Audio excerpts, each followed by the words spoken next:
for the thousands in attendance and the millions watching around the world. Ladies and gentlemen, let's get ready to rumble!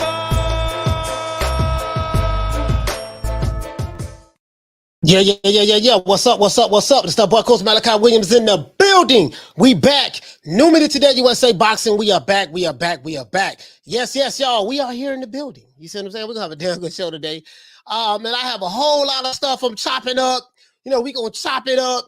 And I'm going to keep dropping these little bits and pieces of these live shows. And, bro, it's going to be phenomenal, bro. It's just going to be, we're just going to keep dropping them. 10 minute, they're going to be in 10-minute increments. It's just going to be 10 minutes before the show starts at 3 o'clock Eastern Standard Time. Sometimes we do start a little bit, like a few minutes after 3 o'clock, but you get what I'm saying, though. You know what I mean? Yeah, man, we know we got to. I got a whole lot of shit. I got a whole lot of stuff, boy. Bro, I have so much research and so much stuff on old videos that, from 2016, 2017, just a lot of stuff that was going on the YTBC before I even thought about coming on here, doing my own thing, on this show, pause. But you get what I'm saying. Real funny. Now, my main man, as a matter of fact, put some respect on everybody, man. Let's give everybody a round of applause. Yeah, man. If you're new to the channel, please subscribe, hit the like button, Make sure you hit the like button as soon as you come in the door. Hit the like button. It really does help us grow. Let's give everybody. Let me give everybody a shout out. Shout out to my main man, Mark Nash. Hey, okay. Let's go ahead and do this. Let's do this. Let's get into the show. We're not going to play with it. And let's break this stuff down. This interview down that Leonard game. Now, I showed you guys this interview probably I think last week. Showed you a piece of it last week. And I wanted to elaborate on it. But I just wanted to do some research before I do. And just make sure that, I don't overlook certain details. And I've come to the conclusion that I haven't overlooked anything. This might be, I put it this way. I'm not going to say anything disparaging right now because we know that Leonard Ellerbe is my favorite promoter.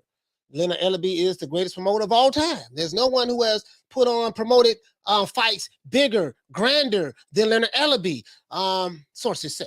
Okay, so shout out to my main man Cassidy. Shout out to Tony Boswell. Salute, fam. Shout out to Troy Graham. Shout out to AV Sounds. Shout out to George H. Shout out to Alex Corona. Shout out to Kathy W. Shout out to Dean West. Shout out to Jim 82. Shout out to Dragon Leg. Shout out to Two Matador. Shout out to CB3. Shout out to Miguel Charco. Shout out to the Queen Karma Serene. Who else we got? Shout out to Juan Carrillo. Shout out to Arno Moketsi. Shout out to Major Key Boxing doing major things. Shout out to Jay Miller. Shout out to Will Sargentson. Shout out to Here to There. Shout out to True Gritter 402. Shout out to Malcolm Roach from Texas. Shout out to Hell Hero Elite. Shout out to Jay Rodriguez. Shout out to Folabon. What's going on, fam? Shout out to Philo 58. Shout out to Ralph Reacts. Shout out to my man Ron Boy Slim. What's up, Slim? That's that DC swag. Y'all don't know nothing about that. That's that DC swag. You know what I mean? Shout out to Dante Starnes. Shout out to Big Ronald Finkley. Shout out to Charles N. Shout out to Chick. What's going on, fam? Shout out to Hector Garcia. Shout out to Damian Bennett, my brother from B-More. Shout out to Lonnie Laughlin. Shout out to Lil Green Eyes P, the Queen of Green Eyes P. Shout out to Charlo from the UK. Shout out to Ahmed. What's going on, fam? Shout out to Jack Waterthama with the link read. Shout out to Knockdown 305. Shout out to Jason Dockery. Shout out to Thomas Jones. Shout out to the Queen Fistiana Fights. Shout out to the Queen Misfit. Shout out to my brother right here in the FLA with me, Retro Boxing and Documentaries, my brother Blood. Shout out to Schoolo X-Man. Shout out to Mark Nash from the ATL. Shout out to Rider of the Storm. Shout out to Carl Hansen from Down Under. Shout out to Philly Fly from London. Shout out to Adrian Big 30. Shout out to the Queen Bless 365s from the West Coast. I think she's from Cali. in Cali, so yeah, Cali, LA, somewhere, one of those cities in Cali. Shout out to A. Sneed. Shout out to Paul Evans. Salute to Mr. Pads. Shout out to the Queen. Shout out to the Queen Arlette. Shout out to the Queen Lisa Bells. Shout out to James Brown. Shout out to my brother from Detroit. Now I got to tell y'all some Detroit stories, man, from back in the day, man. But Detroit ain't nothing. We have to do this some other time. I'll tell y'all about it. Shout out to Smith & West. Shout out to Punch Perfect Boxing. Let's get into this, guys. Let's get into this. Salute to the family. If you're new to the channel, please subscribe with the like button. Shout out to everyone who's listening to this podcast right now on Amazon, as well as Spotify Music, as well as Facebook, who's watching it on Facebook and Twitter. If you're new to the channel, please hit the like button. If you're old to the channel, hit the like button. Now, let's talk about this, guys. Let's talk about this. You know, Leonard Ellerbe, I watched the interview that he did on IFL TV. As a matter of fact, let me see, can I find the entire, because I had the entire interview. I had the entire interview, right? And Leonard was breaking down some stuff. I know a lot of you guys are diehard. I know a lot of you guys are diehard, you know, Leonard Ellerbe fans. And I know that Leonard Ellerbe is one of you guys, some of you guys' favorite promoter in boxing. I know this, right? I know we have some fanboys of Leonard Ellerbe right now. I know we do. You know what I mean? So let's see. Where's the interview? The full entire interview. Right now, I can't really find it right now. I don't want to waste time on it, but it's on IFL TV. But we're gonna pull up part of it. I wanted to show the full one, but we're just gonna pull up part of it. I wanted to drop the link so you guys can go check it out for yourself. Okay, that's what I wanted to do. But that's neither here nor there. Let's talk about my main man. As a matter of fact, yeah, let's go over here too. Hold on. Let's go over here. I want to talk about that there. We're gonna talk about that. Okay. Now, Leonard Ellerbe says that Tank Davis will be a global superstar just like they did with Floyd Mayweather. My question is, Leonard, and to anyone who believes this, is how are you going to do it? That's a big question. You say that Tank Davis is going to be a global superstar, and he is the biggest star in America and one of the biggest stars in America in boxing, and that's fine. There's nothing wrong with saying that, Leonard. But my question is, when you say that you're going to make Tank Davis a global superstar, and in his interview he says that Tank is going to be bigger than anybody in boxing. My question is, how are you going to do that? And I'm going to tell you why the how is very important in one moment. In a recent interview with IFL TV, Leonard Ellerbe says that Tank Davis will be the biggest fighter in the sport of boxing and that he will make Tank a global superstar. In the interview, Leonard Ellerbe acknowledged that the criticism, you know what I mean? He did acknowledge this now. That the criticism and the biggest knock on Tank is that Tank he doesn't fight anybody, basically. He acknowledged that Tank doesn't fight anybody. And he said that, hey, listen, this has been the biggest knock on Tank. Now, if I was the interviewer, I would have wanted to dig a little deeper. When you say that the biggest knock on Tank has been he doesn't fight anybody, my next question would have been, okay, when you say the biggest knock by whom? Who are saying that Tank criticizes him by saying he doesn't fight anybody? Who is that? And then my follow-up question would have been, okay, why do you feel that they feel that those who you say do this, why do you feel that they feel that way? That would have been my follow-up question. And then the next question would have been, okay, you say that you're going to make him this global superstar, bigger than anything in boxing. How are you going to do that based on your current trajectory? That would have been my third question. Right? Now, what amazes me about this interview is how Ellerbe made the Floyd Mayweather comparisons. That's the next thing I would ask. How Ellerbe made the Floyd Mayweather comparisons when it comes to making Tank a global superstar. Let's break this down objectively, and let's see if Leonard can do this with the current roster of fighters that Mayweather Promotions have and the PBC have on their roster currently at this moment. I'm gonna break this shit down. I'm gonna ask some questions and we're looking for some answers, right? Can Leonard and Floyd Mayweather make Tank Davis a global superstar without fighting other champions at the top 10 in the lightweight division currently at the moment. So many questions, not enough answers. If you're new to the channel, please subscribe to the like button. And if you want to join, you can join. The link is pinned to the top of the show. Now, as a matter of fact, I'm going to let me see what the people are saying in the chat. Then we're gonna go straight to the interview.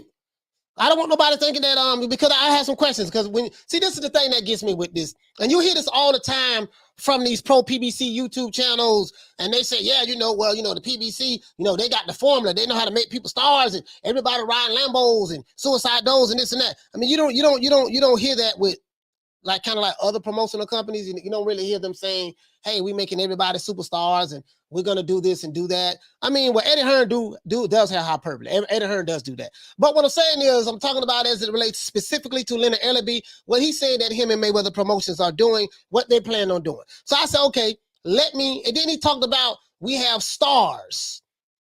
We have stars with our roster. And I'm like, okay, who are the stars? Like, I don't know. Are there any, like, when he say stars, plural, like when he say certain stuff, me personally, I would have asked specific questions. So, Leonard, can you give me an example? When you say you have stars on your roster, can you name about 3 or 4 of them? Who are you talking about, sir? I mean, outside of Tank Davis, who are you talking about, sir? Are you talking about Rolly Romero? Okay, no, you can't be talking about him. Who are you talking about, sir? Like, I would just ask, because, I want to know. I want to know, like Joe, I want to know. Okay, I just want to know. Let's see. Danny says, Floyd already told us how they're going to try and make Tank a star in-house fights with the plethora. Bro, that ain't going to work. That ain't going to work. That's my whole point. That's not going to work. That's not going to work. That's not going to work. You see what I'm saying? I'm just saying, like, I get it. Tank Davis is a phenomenal talent, and no one can argue that. But what I'm saying, when the promoter says we're going to make him a global star, because we've done it before with Floyd Mayweather. Sir, wait a minute, Leonard. Listen, this is Leonard. You're my favorite promoter of all time, even though you blocked me on Twitter. But you're my favorite promoter of all time. There's no promoter in the history of boxing that have been better than Leonard Ellerbe. I have no proof of that, but that's neither here nor there. Just run with the narrative. So, when you say that you're going to do it the same way you did Floyd Mayweather, sir, I don't know if you had anything to do with that. You're leaving out the equation the role that Top Rank played up until building Floyd Mayweather up, and then after he bought himself out of his contract because Bob Arum, decided, hey, okay, I'm gonna let you buy yourself out of your contract. You know what I mean? And after when he hooked up with Al Haymon, and then they made direct deals with the networks. So when you say just like we did Floyd Mayweather, I'm going to look at Floyd Mayweather and see if you are on that trajectory, and how are you going to be, repeat lightning in a bottle. That's what I'm looking at. I have some questions. I just have some questions. Listen, guys, I'm not the brightest light bulb in the ceiling. We know this, right? And we know I'm not the sharpest butter knife in the kitchen, in the shelf. We know this. So since I'm not as bright as these pro PBC guys, you're going to have to just break it down to me slowly and get me to understand, so that, I ain't got but a GED. So my slow GED education can catch me up with a lot of these other guys who know so much about how to make superstars and stuff. Just help me. Help you. Okay? Let's see. Deuce Trey says, maybe Floyd doesn't know the difference between global and local, coach. No, it wasn't Floyd. Floyd didn't say it. It wasn't Floyd. It wasn't Floyd. Danny, what you say? He said, I agree, coach. The people are acting on, or you say people are catching on to the competition of his latest fights. Yeah, I'm just trying to figure that out. I'm trying to figure, because I wasn't there to ask him the questions. So I would have done, like, soon as he would have said that, I wrote that down. Okay, let me ask him this question then. Okay, well, what did you say? Okay, let me ask him this question then. All right, okay, goddamn. Okay, global superstar just like Floyd. Okay, goddamn, that's very interesting. Okay, goddamn. You say, wait a minute, he gonna be the, well, how you gonna do that? Fight all them in-house fights. Don't nobody know what he got there. Let's see. All right, and you said the biggest knock on Tank has been he doesn't fight anybody. So you trying to tell me the biggest knock on Tank has been he doesn't fight anybody, according to what you said out of your own mouth. So you acknowledge that in one breath, but then you're gonna turn around and say you're gonna make him this global superstar while acknowledging that the knock on him is he doesn't fight anybody. So how are you gonna make him a global superstar while acknowledging that he doesn't fight anybody? What I think, my GED education tells me that. Wouldn't my common sense tell me, okay, I got to put this guy in the ring with marquee people? Where we can really make this happen, like we did with Floyd Mayweather. Since you want to claim the Floyd Mayweather thing, which you ain't had nothing to do with that, but that's either or that. You was the tall guy holding, rubbing sweat off toward Floyd, forehead and balls and stuff like that. But my favorite promoter still. But I just got some questions I want to ask, guys. I just got some questions. I just want to know. I just want to know, like Joe. If you're new to the channel, please subscribe. Hit the like button. Hit the like button. I just want to know. Want to open up the phone lines? I definitely want to open up the phone lines. And I need somebody to help me understand this, because I really don't know. I told you guys I'm not that bright. So Pugilism said Floyd didn't have pay-per-view opportunities at 27 years old. Floyd, which Bob gave him the machine to push fighting Corrales, Chop, Manfredo, Augustus, and on and on and on. The question is, as a matter of fact, let me do this. Let me just let y'all hear it for yourself. I don't want nobody thinking that I'm capping. I don't want nobody thinking that Coach is just making this shit up and, that's what he does. He makes stuff up. Coach is the source of fake news and, and he's not going to keep it trill and all of that there. Coach on some bullshit. Leonard ain't did no interview. Leonard ain't said that. He hating on Leonard. I'm not hating on Leonard. Leonard is my favorite promoter of all time. He's my favorite promoter of all time. There's no promoter that's better than Leonard Ellerbe, in my opinion. So you can't say I'm hating on Leonard. I love Leonard. He's the greatest promoter of all time. Now let's see. Can I? Oh, here we go. Here we go, guys. So let's go ahead and let me go ahead and do this. Because I don't want nobody thinking that, hey, making shit up. Okay, making shit up. All right, let's go. Now, the question I have, guys, is this: how does our brother, my favorite promoter of all time, Leonard Ellerbe, he said that that Tank is going to be this big global superstar, bigger than anybody in the sport of boxing. I'm not making this up. This is not hyperbole. I'm going to share this with you right now. My question is, sir, if that is the case, how do you plan on doing this at your current trajectory that you're doing right now with your fighters? Well, I can only say with your fighter. I can't even say fighters because, I don't know pretty much who you have on your roster. Right? Pitbull wasn't on your roster. That's a Manny Pacquiao fighter. Rolly Romero's on your roster, but he's more known for trolling on social media. That's what he's known for. And I don't think his trolling on social media career is taking off to heavenly heights right now. It's doing good. I like Rolly Romero, but I'm just saying I'm trying to figure it out, guys, and I'm not that bright. So help me out. But I want you guys to hear this. Maybe, let me see something. Shout out to my brother Retro, man. Wait, shout out to my brother Retro. Listen, I'm trying to figure this out. Shout out to my brother Retro. He said, "Coach, what it do, bro?" Yes, sir. Salute to my brother, man. Deuce Trey say Floyd is a billionaire, but he won't pay Logan Paul to save himself the embarrassment. Nah, I ain't getting into nobody's money, but he's not a billionaire. But I get what you're trying to say, bro. Trying to figure it out, okay? If you're new to the channel, please subscribe, hit the like button. Let's go ahead and I want you guys to hear this. So I don't want nobody thinking that I'm capping, lying, or making it up, or misconstruing his words. Okay? Let's see, can we do this? I don't want nobody thinking I'm doing any of that. Let me bring this down. Bring the volume down. Hold on. Bring the volume down. 1, 2, 3, go. His biggest rising star in the entire, and we got the youngest, biggest rising star in the entire sport, who is the only young fighter and one of the biggest attractions in the entire sport. The knock on Tank has been that, he ain't fought nobody. So he's going to be a global superstar. He's going to be the biggest star in the entire sport very, very soon, bigger than anybody. Oh, very soon. Anybody. Okay. And again, because we know what we're doing. We did the same thing with Floyd Mayweather. You know what we're doing. But boxing, the diehard boxing fans, that's just a small niche. let's stop right there.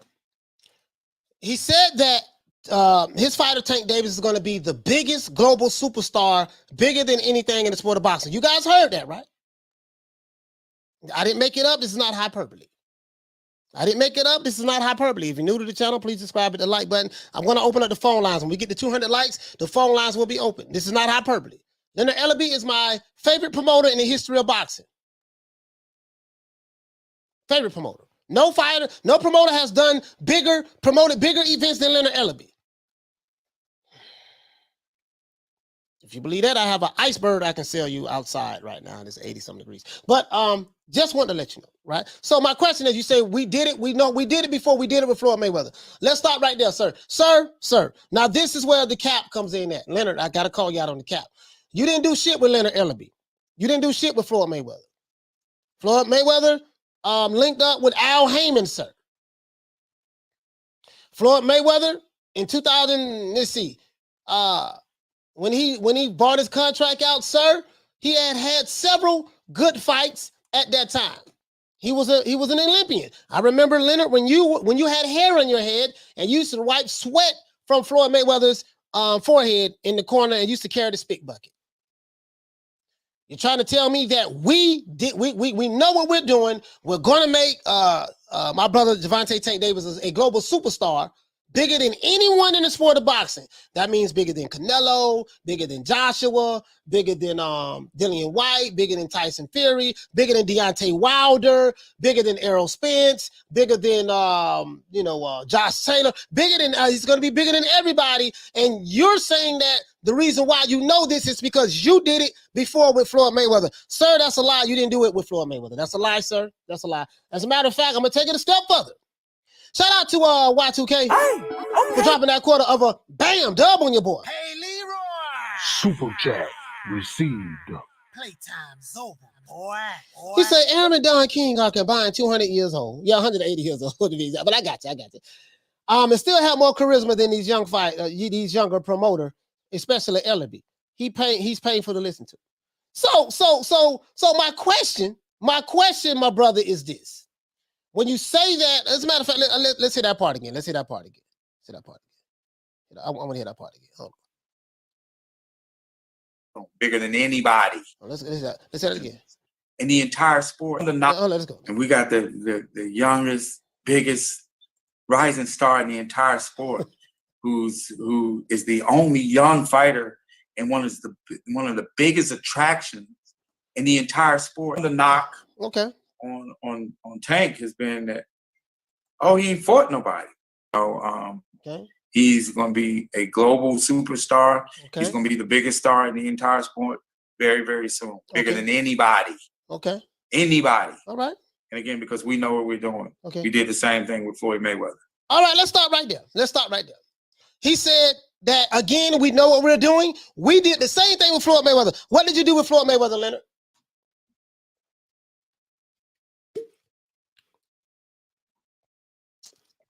Leonard, what did you do with Floyd Mayweather, sir? Oh, I wish I was the one giving this interview. Oh, Lord, I wish I was the one giving this interview. I wish I was the one asking these questions. Well, I'm asking a question. So you say that you're going to make Tank Davis, very talented young man, one of my favorite fighters. You're going to make him a global superstar, bigger than anyone in the sport of boxing, and you know what you're doing because you did it before with Floyd Mayweather. That's what you said, sir. So my question is, what did you do? What did you do with Floyd Mayweather, sir? How did you do that? Why am I asking this? Let me see. Why am I asking this, guy? That's very important. That's a very important question. What did you do with Floyd Mayweather? Like, explain this shit. How did you do it, sir? Because if you tell me, oh, you know what? That's why. My bad, dog. If you tell me, okay, yeah, this is how we did it, I can tell you right now that whatever you think that you did with Floyd Mayweather, Leonard, that you said that you helped make him a global superstar, whatever you think you did, I can tell you right now the trajectory that you're doing right now with Tank Davis is the total opposite of what you did with Floyd. That's where I'm lost at. And let's see, Tank will be 28 years old this year. He'll be 28 this year. He'll be 28. Keep that in mind. 28 years old. So let's go. Okay. Let's see. How old was Floyd? Let's see. Floyd was born in 1970. I'm born in 74. So he was born in 77, I think. He's 3 years younger than me. So 77. I think he was 30 right here. He was 20 years old right here. 20 years old right there. I don't know what year that was he bought himself out of that contract with Top Rank, guys. I should have done more homework. Jose Castillo. Okay, he was 25 years old right there. Fought Castillo. So at 27, let's look and see who he fought. I'm trying to figure it out. I'm trying to figure it out, guys. Let's go over here though. He said that we know we doing, we did it, we did it, we made Floyd Mayweather this global superstar. All right, when Floyd Mayweather was with Top Rank, these are the fights that he had. Let's see, at 27 years old, Floyd had fought DeMarcus Chop Corley, Jose Castillo. A lot of people think that he lost that fight. Jesus Chavez, Carlos Hernandez, Diego Corrales. Yeah, Diego Corrales. That was a hell of a fight there, bro. I remember that fight. Emmanuel Augustus, remember that fight too as well. Let's see. Carlos Rios, yep, remember that fight as well. I mean, bro, I followed Floyd ever since he was in the amateurs. Ever since he was an amateur. So up until this point, that's who he fought at 27 years old, right? Let's continue. Let me get the super chat out of the way.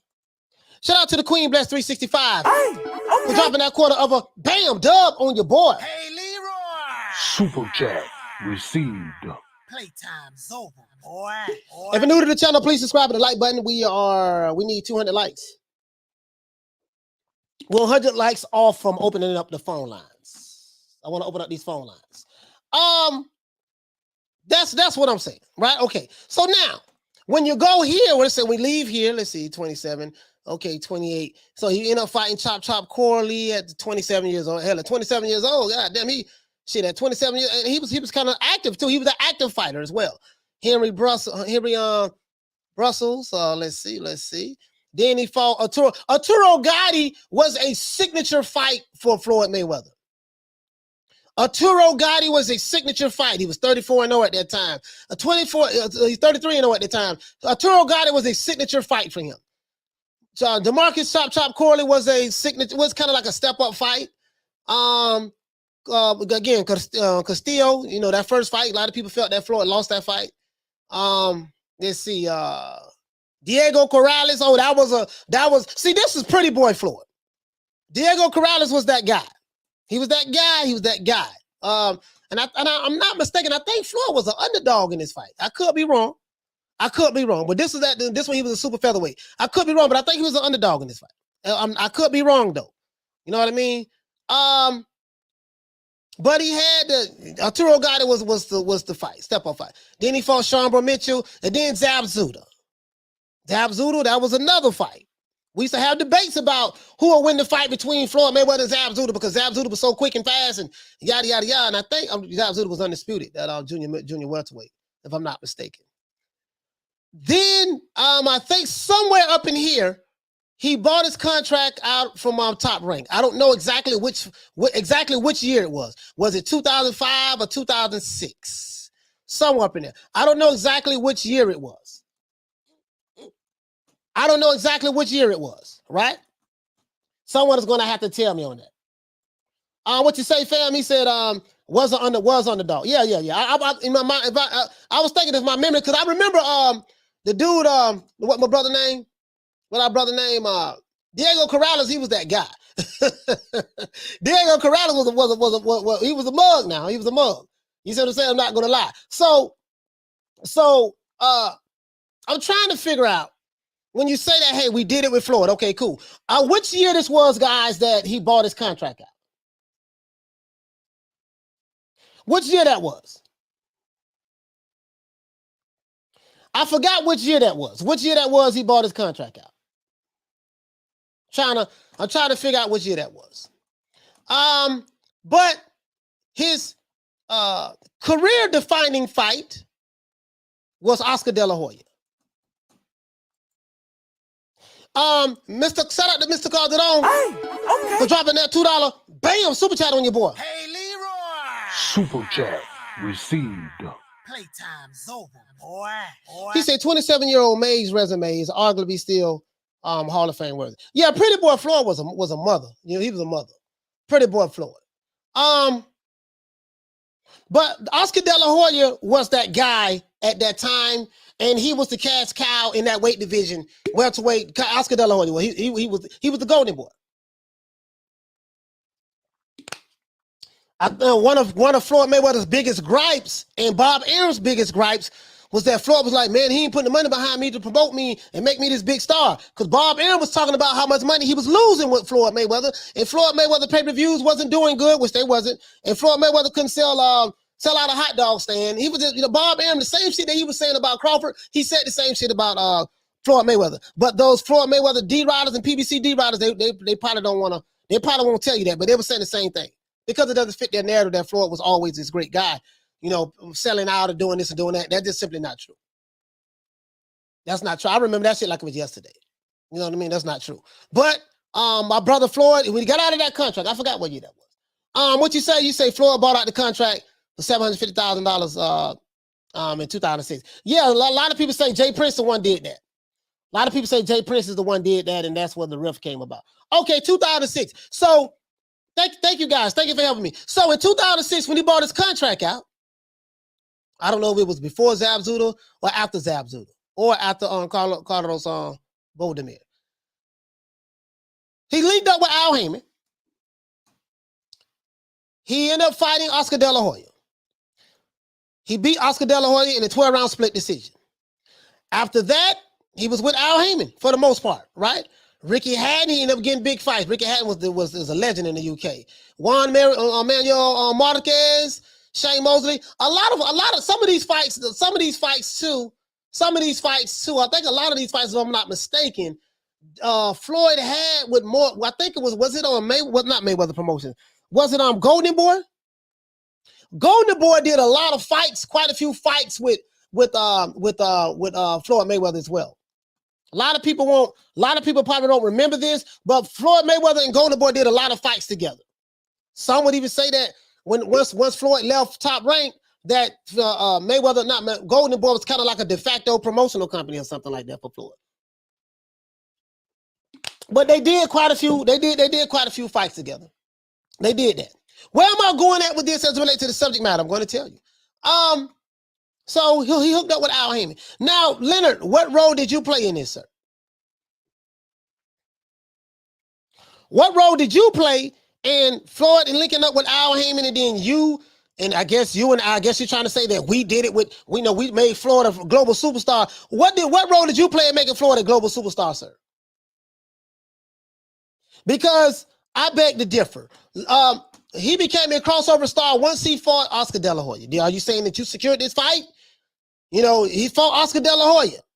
Oscar De La Hoya was that guy. After that, that's when he became a crossover star. He had to fight this guy. Prior to Oscar De La Hoya, Floyd Mayweather pay-per-view numbers were terrible in comparison to the numbers that a lot of those guys was doing back then. The top guys. I remember, but like it was yesterday, Bob Arum used to always complain. Floyd said, I'm tired of this motherfucker talking down on me, this and that. I'm got to get out of my contract.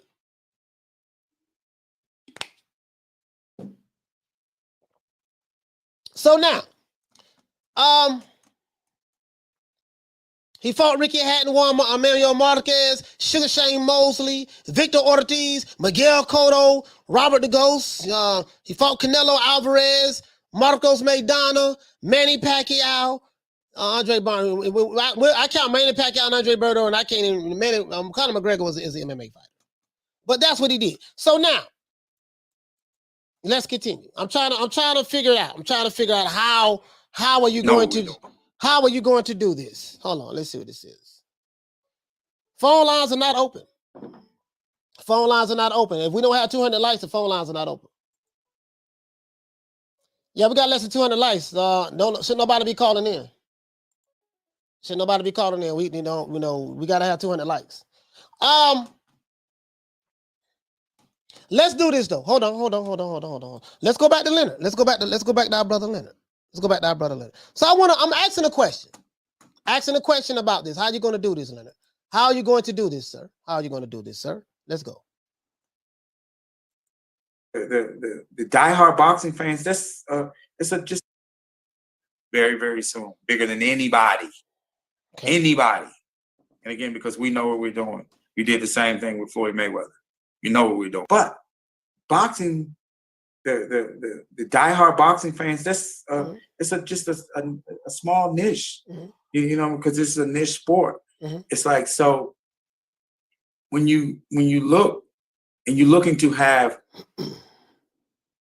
a tremendous amount of success, you have to think outside the box. Okay. Let's stop right there. He said, if you want to have a tremendous amount of success, you got to think outside the box. Could thinking outside the box be we will work with other promoters and in order to make bigger fights? Could that be thinking it's outside the box? Like with your current roster of fighters, how are you going to make Tank Davis's global superstar with your current roster of fighters? And you tied into, hey, you know, we know what we're doing because we did it with Floyd Mayweather. Well, no, that's comparing apples and oranges, because if you look at the way Bob Arum built Floyd Mayweather up to that point, and then how when he hooked up with Al Haymon, they ended up having direct deals with the networks, and he ended up getting more money, higher pay, beating guys, and the way Al Haymon took him, you know, pretty much got him some really good deals, I'm not gonna lie, and stuff like that. And you know, with the pay-per-view, the way he broke the pay-per-view records and the live gate records and stuff like that. Like, how are you going to do that with Tank? And you're claiming that you did it with Floyd Mayweather. So if how are you going to do it with Tank the way you say you did with Floyd Mayweather? Dude, really, literally, you was the guy that was wiping sweat from the forehead, literally. But that's neither here nor there. You're still my favorite promoter. How are you going to do that when the way you're, in my opinion, the way you're using working Tank is the total opposite of what Floyd did. It's the total opposite. And then you acknowledge in the interview what the biggest knock is that you hear all the time about Tank as related to this competition. So I'm trying to figure that out. I'm trying, like, what does outside the box mean? Like, that would have been the question. What is outside the box, sir? So what is outside the box? Because we know right now y'all working inside the box. Inside the box, that shit ain't looking too good. I.e., the last pay-per-view numbers. So, and this is not a knock on Tank Davis at all. For you Tank Davis fanboys who gonna be crying and moaning and what y'all do. You know what I mean? But this ain't a knock on Tank. I'm asking, we talking about Leonard. How are you going to take this brother that's almost 30 years old? He's almost 30. He's 20. He'll be 28 this year. How are you going to take this brother and say you're going to make him into a global superstar and you're going to make him bigger than any fighter in boxing? How are you going to do that fighting Roland Romero's and Tank Esau and Esau Pitbull Cruises? Tell me, sir. And then you tied into, this is what we did with Floyd Mayweather. Okay, well, shit, Floyd Mayweather, I just pulled up who he was fighting. I just pulled up who Floyd Mayweather was fighting. We talk about Pretty Boy Floyd, and then when he transitioned to Money Make. We ain't got to keep running through that no more. So when you say we got to think outside the box, sir, what does outside the box mean? That would have been the question I had. That's all. That would have been the question I had. What does thinking outside the box mean? You know, I'm just, again, I'm not the brightest light bulb in the kitchen, guys. I'm not the sharpest butter knife in the kitchen drawer. I'm just trying to figure out with my limited GED education, but I have a master's degree in common sense. But my limited GED education, what does thinking outside the box mean, sir? I'm trying to figure it out. Make it make sense to me. I'm not, I'm just trying to figure it out, guys. Let's go.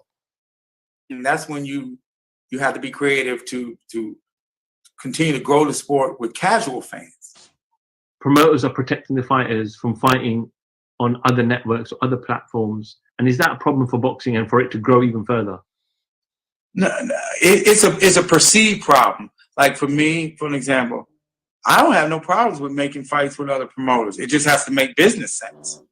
I ain't say it has to make business sense for Twitter boxing. Okay.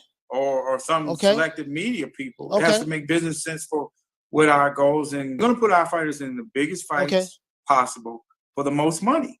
All right, let's stop right there. Let's stop right there. You say you don't have a problem working with other promoters. That's a lie, because Floyd Mayweather specifically said that we believe in working harder, not smarter. We believe in working smarter, not harder. His team will handle that. You know, we have a plethora of fighters that we have with Mayweather Promotions in the PBC that Tank Davis can fight. You know what I mean? We don't believe in making another promoter rich. This is exactly what he said. So when you sat back, sir, and you told that fib to IFL TV, when you said that I don't have a problem working with other promoters, that is direct contradiction to what your boss, Floyd Money Mayweather Jr., has said at the press conference, at the post-fight press conference, post-fight conference at Mario Barrios. It's the total opposite of that, sir. I wish I was there to ask those questions. Okay, wait a minute. Hold on. You know, God damn, Leonard, well, you're saying a whole lot of bullshit here. Let me ask him this. I probably would never get another interview with him, but I would ask those questions just to get it on record. So that's to me, that's a lot. That's a lot. Let's see what's going on here. Shout out to Hawk from Maryland. For dropping that $2. Bam! Super chat on your boy. Hey, Leroy. Super chat received. Playtime's over, boy. Yeah, Hawk said Richard Schaefer made fights for Florida on Go to Bar. Yes. I know that. I remember that. I remember that like it was yesterday, Hawk. I remember that like it was yesterday. They won't tell you that, though. They won't tell you that. Richard Schaefer was and then Richard Schaefer, but he worked for Golden Boy, so it is what it is. But my thing is, sir, how I like outside the box, like what's outside the box? Because inside the box ain't working. It's worked up to this point, but now, like, what's outside the box? Like, I would like to know what outside the box is. And when you compare it to Floyd Mayweather, I'm like, dude, that's exactly what we're gonna do. I'm like, dude, and so you're saying that you're gonna make the biggest fights for the most amount of money for your fighter. Let's go. Has to make business sense for Twitter boxing, Okay. or some selected media people. It has to make business sense for what our goals, and we're going to put our fighters in the biggest fights possible for the most money. That's exactly what we're going to do.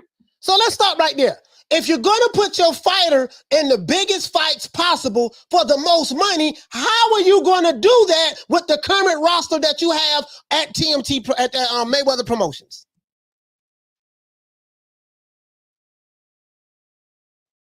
Damn, I need a cricket. I need a cricket soundbite.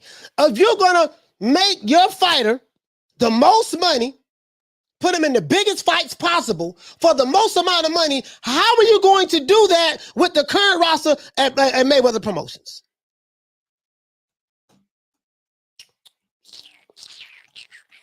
I'm just asking, guys. Again, this is the guy who has a GED, but I have a master's degree in common sense. This is the guy who is not the brightest light bulb in the ceiling, but I have a master's degree in common sense. This is the guy that's not the sharpest butter knife in the kitchen drawer, but I have a master's degree in common sense. Sir, how do you plan on doing this, sir?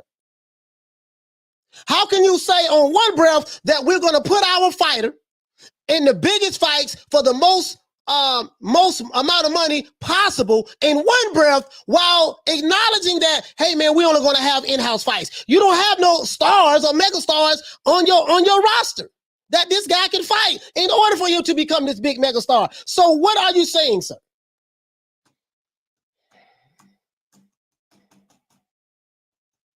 I'm just asking. And let's say you say, okay, but no, coach, he talking about what they got the PBC fighters. Okay, let's look and see. Let's continue though. Have the ability to do that because we have a tremendous platform and we have a whole network of fighters, that we work with. So again, we have a bunch of stars, and we're going to continue to put our guys in big fights for the most money that we possibly can. And we're self-contained. We're self-contained. So self-contained means we have a bunch of in-house fighters. For all those who don't know what self-contained means we have a bunch of in-house fighters that our fighters are going to fight. Now, this is totally contradictory to what he just said. He said a whole lot of bullshit in this interview. This little 2-minute clip. I want to give you guys the full interview, but this little 2-minute clip that you can see on IFL TV, he said a whole lot of bullshit. My favorite promoter, the greatest promoter of all time, Leonard Ellerbe. You know it. I know it. We know it. He know it. They know it. Everybody knows it. Retro, what you say, my brother? He say others built Mayweather before Mayweather Promotions came around. Facts. True, true, true. This is true. That's what they don't tell you. What they don't tell you, others built Mayweather before Mayweather Promotions came around. They want to make it seem like that Mayweather was just really nobody, and then he met Haymon, and then he went to Heavenly Heights, and this is how he became. No, it wasn't that simple. And I know this.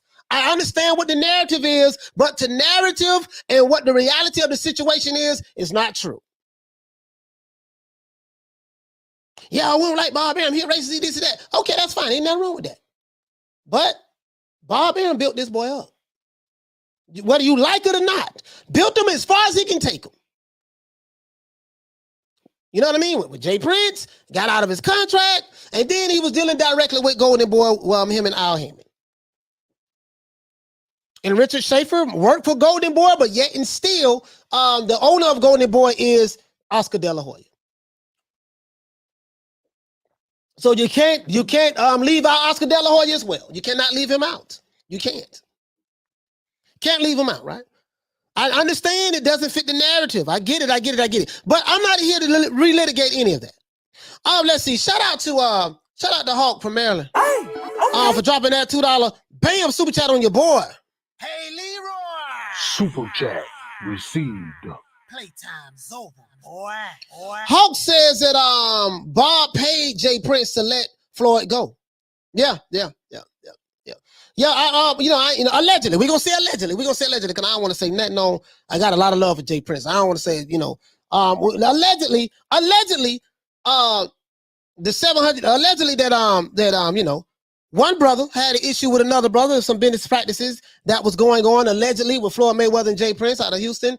And allegedly, sources say that some goons had to roll up on Floyd. Hey man, that paper, you trying to get out of this contract with me? I need my paper. I need that gangster. And sources say that the evil white guy who they say Bob Arum, he had to pay the brother to keep from putting pause on the other brother, Floyd Mayweather, in order for him to get his money. They don't tell you that because it doesn't fit the narrative. Shout out to I Beat That Boy. Hey, okay. I beat that boy for dropping that quarter of a bam dub on your boy. Hey, Leroy. Super chat received. Playtime's over, boy. He said, call Al. Hey, listen, bro, just think about that shit. Shout out to my brother Hawk. Think about that. Bob Arum is so much of an evil white devil. Racist, all this shit there, right? But that same guy had to pay some brothers, allegedly, from Houston, who was, I think he was a manager of Floyd at the time or something like that, had to pay a brother, allegedly, gotta say allegedly now, allegedly, to keep goons from putting hands on another brother.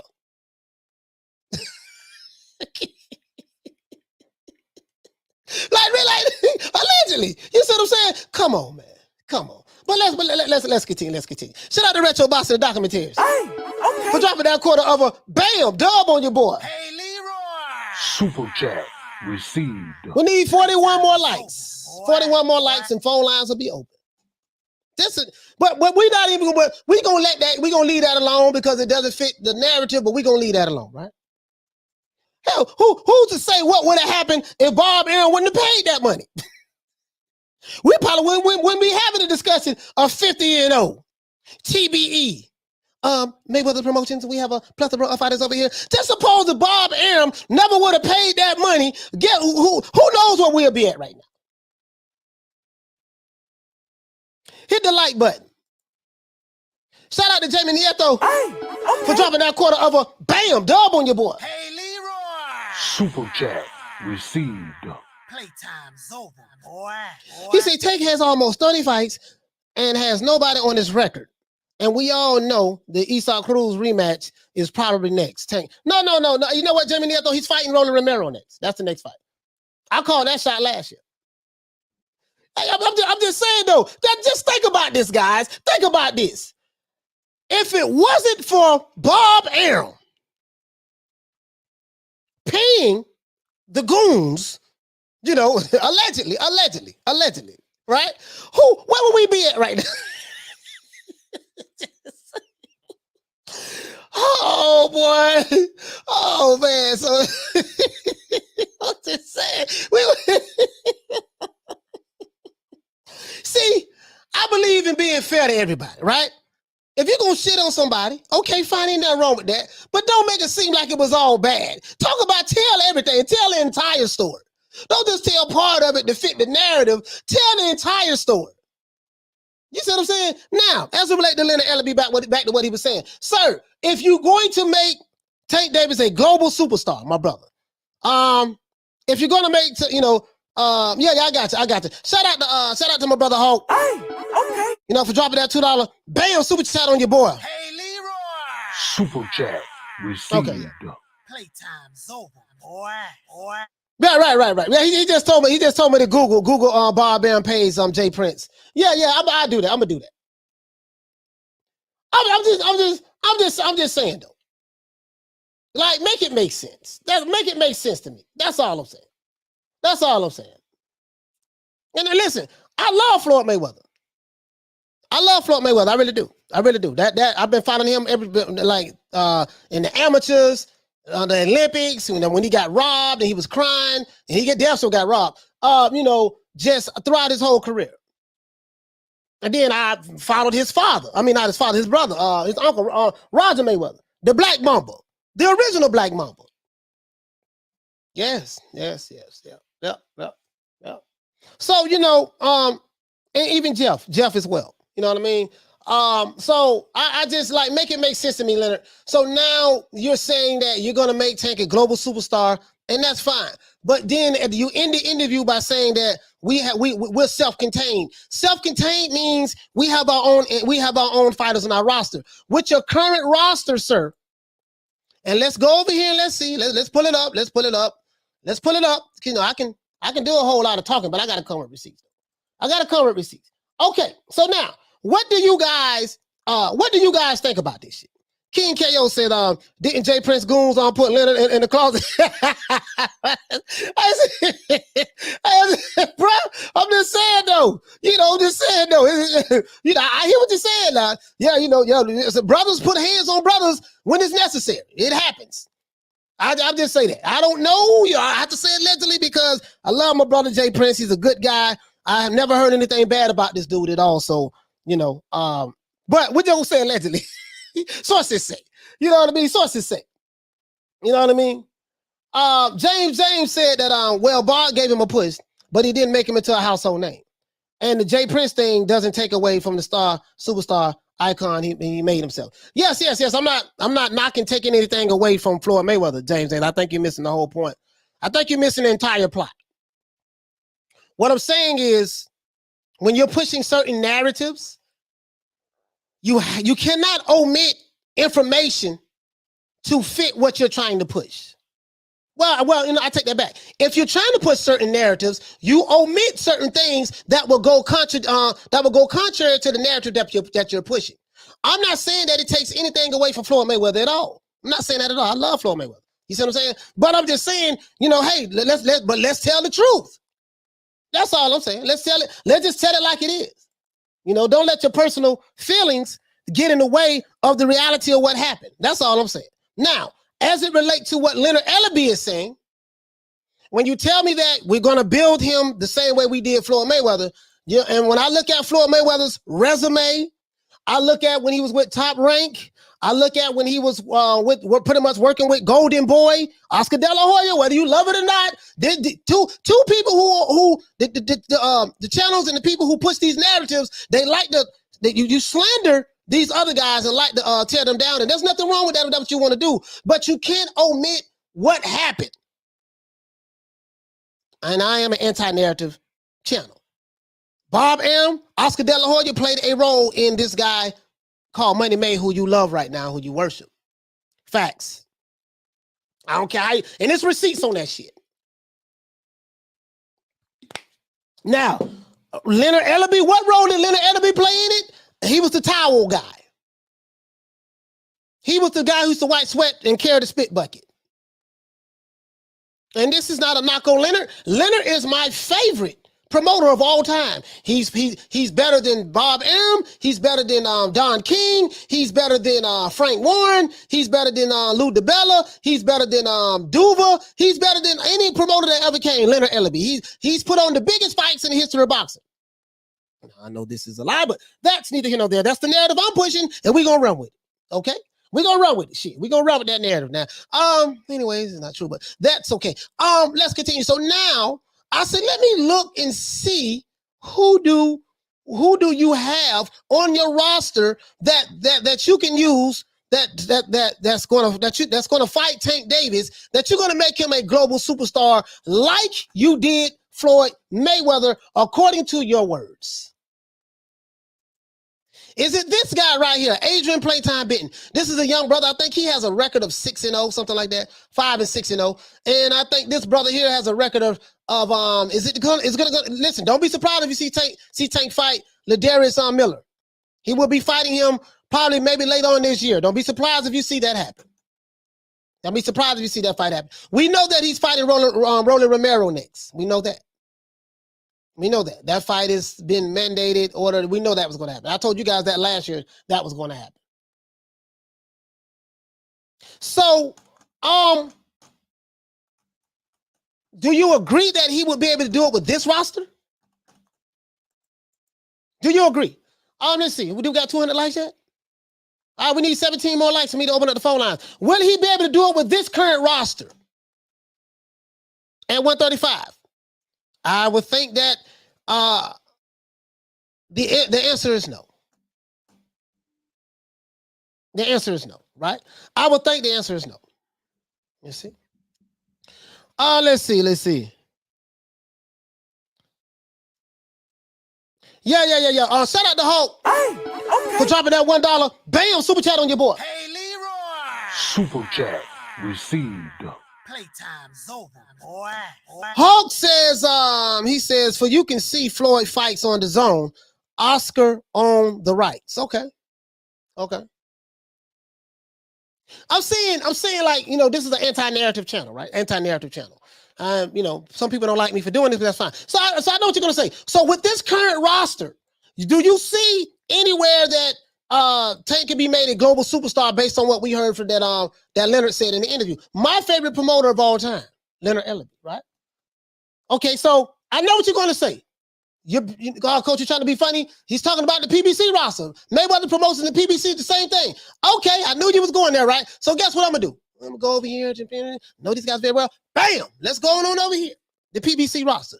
Now, as you can see, Chris Colbert is going to fight this weekend. He's going to fight Garcia, right? For the 130-pound world title. Eliminated. But that's not why I'm over here. Let's look at the fighters. And let's see what we got right here. So I know what you're saying. You're saying, hey, man, coach, man, this ain't, Leonard, though, they don't have nothing on Mayweather Promotions that's going to blow, that's going to make Tank into a global superstar. But he's talking about the PBC. So do you think that there's anyone on the PBC, guys, that Leonard can set up to fight Tank Davis that's going to make him this global superstar the way he said he did Floyd Mayweather?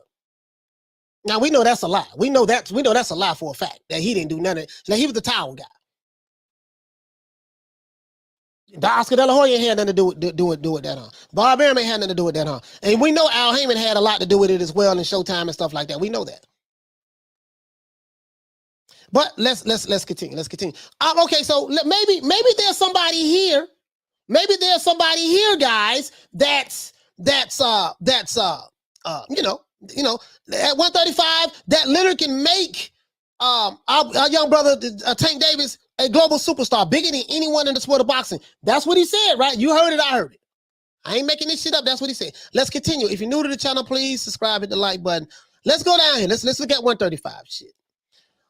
Oh, let's see. So we know Tank beat Mario Barrios at 140. Beat him, so Mario Barrios ain't no star, so let's continue. Ladun Barthelemy, I don't know. Is this guy? I think he's from Cuba. Is this guy global is a star that's going to take to the next level globally. That's on the roster because he said that they are self-contained now. He said that they're self-contained. So let's continue. I think that brother fight at 137. Let's continue. I don't think that you guys would agree with that, right? I don't know. I don't know. Let's continue. Let's continue. Let's see. We're looking for 130 pounders. 130 pounders. Let's see. Let's go to 130. We're looking for 130 pounders, right? Let's see. Let's see. Okay. They say they have a plethora of fighters. Chris Colbert is a featherweight, so that ain't going down. Let's see. 134 Isak Cruz. We seen that fight. That was a 12 round decision. Let's see. Shout out to Mr. Calderon for dropping that $2. Bam! Super chat on your boy. Hey, Leroy. Super chat received. Playtime's over, boy. He said, I heard Shawty McNuts in talks with signing with TMT. Shawty McNuts is in strong negotiations right now, Mr. Calderon. So right now, Leonard Ellerbe is in strong negotiations with my homeboy Shawty McNuts. They close to making a deal. Shawty McNuts is negotiating whether he should be the A side or not. That's what they're going over right now. All right, let's continue. Let's see how many likes we have. Okay, we almost there. We need 10 more likes in order to for me to open up the phone line. But let's continue. Let's see. We looking at the 135 round. So he don't fault Isak Cruz. Didn't nobody know who that brother was, but he did his thing. But Isak Cruz is not a superstar at the moment. Let's continue. Let's see 135. Let's see anybody 135. Austin Dule. He's a young brother. As you can see, Austin Dule is 14-3. Is Austin Dule one of the guys who the PB that are taking that Leonard Ellerbe can use to help Tank become this global superstar? I doubt it. Let's continue. Let's see. He's 14-3, so that's not going to work. Let's see. I'm looking at some global superstars over here in the PBC. They got a whole lot, but the PBC got a whole lot of Hispanics over here, man. They got a whole lot of Hispanics on their roster, bro. Okay, they got a whole lot of Hispanics on their roster. Let's see. Javier Fortuna. Now, Javier Fortuna, I don't think he's not with the PBC anymore, right? Javier Fortuna, he's not with the PBC no more, right? I don't think he's with the PBC anymore, if I'm not mistaken. I could be wrong, but I don't think he's with the PBC anymore. As a matter of fact, I'm going to go out there on a limb and say he's not with the PBC anymore. 135, okay, so let's continue. Let's keep going. So global superstar, just like we did Floyd Mayweather. 135, he don't fault Gamboa. Gamboa is 40 years old, as you can see right here. He's old. He's up there. Let's see, global superstar fighters over here. Let's see, whole lot of Hispanics over here. Goddamn. Let's see. Let's continue. For those guys who hate. For those guys who hate Hispanics but don't acknowledge that the PBC got a whole bunch of them over here. Let's see. Let's continue. 135. I don't see any more 135. Diego. We got Diego over here. Magdaleno. He's 35 years old. Nickname Tu Fuego. He's 32-4. Maybe this might be the guy. Maybe this might be the guy that Tank fight later on down the line. You know what I mean? Tap into that Mexican fan base. I think that's the model that they're trying to go down. Let's see, Abner Mares. Abner Mares. He ain't been the same since he had that detached retina. He hasn't been fighting. Claudio, the Matrix, Morero. Okay, Claudio from Santo Domingo. Okay. Mi mamá es de para allá, Santo Domingo. Let's see. Ella nació para allá. Let's see. Okay, Claudio. Okay, I don't know about this guy. 25-5. Maybe will he be the guy? Let's see, another 135 pounds. Frank Martin, the Ghost. Okay, that's another Ghost over there from Indianapolis. He's 12-0. I don't think that guy would be the one. Let's continue. Let's see. Argenis Mendez. Let's see. La Tormenta. Let's see. 35 years old. Él tiene 35 años. He's from La República Dominicana. Él es dominicano. Ya tú sabes eso. Well, he's from Yonkers, New York. I guess that's where he's living at right now. I don't know if this guy would be the one that takes him into the next superstar status. Let's see. Let's continue. I'm looking, guys. Bear with me one moment. Please be patient. Let's see. No, Ramirez, he fights at one. He's a lightweight. He's a featherweight. That ain't gonna fly. Let's see. 135. Michelle Rivera. You know what I mean? Okay, he's 22-0. This guy might be the one. Michelle Rivera, this guy might be the one. Okay, who knows? I don't know if he's still on the roster. But this might be the one. He might be the one. We're gonna set him aside. So far we've seen one guy so far. One guy that's a possibility. One guy that's a possibility. I think some of these guys are not even on the PBC anymore, though. So I think they need to update this. Now they have Rolly Romero. Rolly, is he a superstar? This is going to be the fight that's going to make Tank a global superstar. I don't know about that. But, good luck. Let's see. Let's continue. Out of the entire roster, I might have seen two people. We got Rolly Romero and the other guy. Let's see. Jose, I know this guy right here. Jose Venezuela. Let's see, he's 22 years old, 11-0. Okay, I've seen a couple of his fights. Maybe this guy would be it later on down the line. We're going to set him to the side. And I don't see anyone else, guys. So is it anything that you guys saw that I haven't seen that can help me out?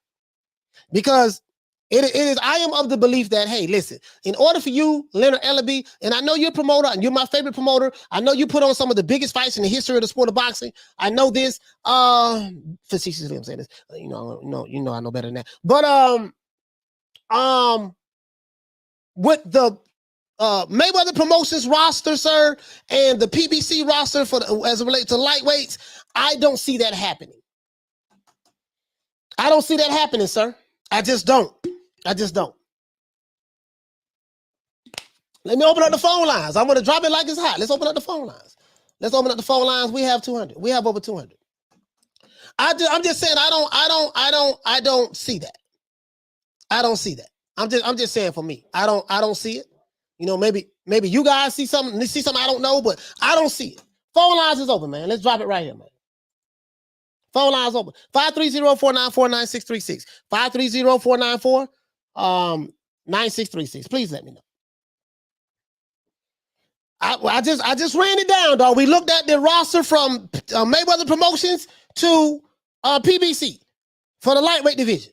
And you're telling me that we're going to make this guy a global superstar and we have a bunch of stars over there with us. Sir, like, who are the stars?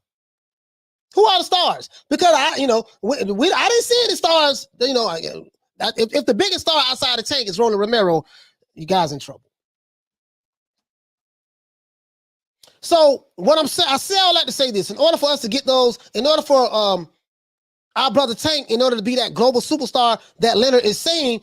He says we're going to have to think outside the box. Thinking outside the box is you got to look at that roster and know, man, this shit ain't cutting it. We're going to have to fight the Lomachenkos. We're going to have to fight the Devin Haney's. We're going to have to fight the Cambosos. We're going to have to fight the Ryan Garcias if you can get him in the ring. We're going to have to fight those guys because Floyd Mayweather, when he was boxing, he fought those caliber type fighters, the guys who were supposed to be the best at that time. That's all I'm saying. Shout out to my brother Mark Nash for dropping that $2. Bam, super chat on your boy. Hey, Leroy. Super chat received. Playtime's over, boy. Hey, he said, I don't want you to drop it like it's hot. I didn't,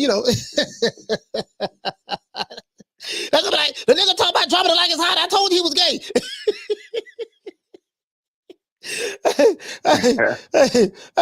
Hey, Mark Nash, you funny the motherfucker, man. Hey, Carter, what's your name? Where you calling from? Coach, what's up? This is Hulk calling from Maryland. Hulk, what's going on, brother? What's going on, man? Talk to me, man. Talk to me. Hey, was enjoying your content. Enjoying the content. Yes, sir. Hey, what I was saying as far as the zone, Leonard Ellerbe and was beefing with Hearn, Yeah, I remember that. But if you go over to the zone, you can watch maybe 5 of Floyd Mayweather fights, the Guerrero fight and all that. That's because Oscar De La Hoya owns the rights to those fights. That's why Floyd Mayweather is on the zone. All fights are on the zone because Oscar De La Hoya owned the rights. When Richard Schaefer was working with Oscar De La Hoya and Golden Boy, he was the reason why Floyd was able to co-promote fights. Okay. And that's why Canelo was on the undercard of all of Floyd's fights. Because they was bringing up Canelo, but Oscar De La Hoya owned the rights. So just when you go to the zone, you wonder why Floyd fights. If people wonder why Floyd fights are on there, and they don't mess with the zone because Oscar owned the rights to all of those fights. So when you watch them, you're paying Oscar. But that's my call. See, you know what? But see, the thing is, see, I'm not gonna lie, I didn't even pay that any attention. But Oh yeah. It's good that you let that be known. Let that be known because the narrative that's being pushed is far different from the reality of what it really is. You know what I mean? But I want to ask you a question. Yeah. What did you think about? And what do you think about the interview with Leonard saying that we're going to make Tank this a global superstar? And I think you can make him that, but then at the end of the interview, he said that, hey, we are self-contained and we're going to do it the same way we did. We know what we're doing. We did the same thing with Floyd Mayweather. And I totally disagree with Leonard on that because, Leonard, bro, you ain't had nothing to do with that shit. You was the Tower Boy. Listen, between Al Haymon, Bob Arum, Oscar De La Hoya, Richard Schaefer, and Jay Prince, those 5 guys all contributed to the guy who we see today. You see what I'm saying? Leonard, you was the Tower Boy and the spit bucket carrying guy. That's who you were. So I don't know what maybe he used that to try to sell to the interviewer what he's saying, that we're going to do Tank like that. But my thing is, you're not going to do it with the current roster. You're going to have to. You're going to have to do what Floyd Mayweather did. That's all I'm saying. Yeah. He ain't gonna be able to. He ain't gonna be able to do it with that roster. They're gonna have to definitely go outside. But when Floyd was doing the fight under Oscar, he wasn't working with Oscar De La Hoya at all. Oscar De La Hoya wasn't even doing nothing. It was Richard Schaefer and Floyd doing it. But Richard Schaefer made those fights. Richard Schaefer, he made those fights. And Richard Schaefer was with Golden Boy though. Right, and Oscar and them got mad and they let Richard Schaefer go. So now Richard Schaefer got his own company. Yeah. So he waited his contract out and now he got his own company. But what you were saying though is also true. They got to put Tank in a fight with some people, man. Yeah. And I don't like this the Rolly fight either. Just in my opinion, I don't think that's a good fight. I think he should go fight one of the top boys we talking about. Devin Haney or somebody. I think that's my call. Huh? Okay. Oh yeah, I'm gonna let you go, Hulk. Shout out to Hulk, man. Shout out to Hulk. Shout out to you, my brother. Sorry about that. Bro. I didn't mean to interrupt you. Listen, I like the Tank Davis Roland Romero fight, believe it or not. I know y'all think I'm crazy, but I'm like, nah, man, you okay? I don't think it should be pay-per-view, but I understand, hey, listen, Tank wants to make a certain amount of money, so we're going to have to put the fight on pay-per-view. The only problem with that is this. See, this is how this pay-per-view shit works. If you want to pay a guy, and you want to pay a guy, this guy said he won $4 million for a fight. The way they would negotiate a contract, look, dog, we're going to give you $1 million guarantee. We want you to bet on yourself. You hear this from a lot of different YouTube channels. See what he did? He bet on himself. Okay, all right, let's break this bet on yourself shit down. We want you to bet on yourself and believe in yourself so much that you're going to sell so many pay-per-views that you're going to get a whole lot of money on the back end. Right? That's what they like to push. And you'll get the other $3-4 million that you want. You know the problem with that? If your pay-per-view tanks, guess what? You don't get those other $3-4 million that you're supposed to get on the back end if the pay-per-view doesn't sell. If it doesn't hit the profit, whatever number they need in order to make a profit, guess what? You ain't gonna get shit. They just ain't gonna give you the money. Doesn't work that way. Betting on yourself, meaning you're counting on the fans to buy the pay-per-views. And you being a promoter, you're supposed to create the excitement big enough amongst the boxing fans and the casuals or whatever the case may be to make them get so excited that they want to spend money and buy this pay-per-view. Shout out to Jamie Nieto for dropping that quarter of a bam dub on your boy. Hey, Leroy. Super chat received. Playtime's over, boy. Jamie Nieto says, sources say, Leonard say, shout out Big Nuts pricing himself out. Allegedly. Hey man, trying to Big Nuts pricing himself out, man. You know what I mean? Shout out to Matt Cedillo for dropping that half a bam dub on your boy. Hey Leroy. Super chat received. Playtime's over, boy. Matt, what you say, fam? He said not only did Floyd fight the Cottos and the Mosleys, but Cotto and Mosley fought each other too. That's what made them marketable. None of this protecting the old garbage. Big fights make stars. Exactly, Matt. Big fights make stars. There seems to be a disconnect with Leonard Ellerbe as it relates to this. And these guys who say that this is the blueprint. We're following the Mayweather blueprint. No, man, Floyd Mayweather didn't it's like You're telling me that don't believe what my eyes have shown me, what I have seen and what I know? You're saying ignore that this is the new blueprint, this is how it goes. It doesn't work that way. It doesn't work that way with any fighter. I don't give a damn who the fighter is. Shout out to Drew for dropping that half for bam, dub on your boy. Hey, Leroy. Super chat received. Playtime's over, boy. He said, Coach. Coach Ellerbe says they're following the Floyd model for Tank to be a star, but where is the Oscar De La Hoya for Tank? Yeah, for Tank to fight to jerk him a star. I don't know what you mean by that. I guess you meant to make him a star. Oscar gave Floyd the lottery ticket and was the A side. This is true. In order for you to make that crossover, and this is why I was getting at, Drew, Floyd Mayweather had a legacy-defining fight,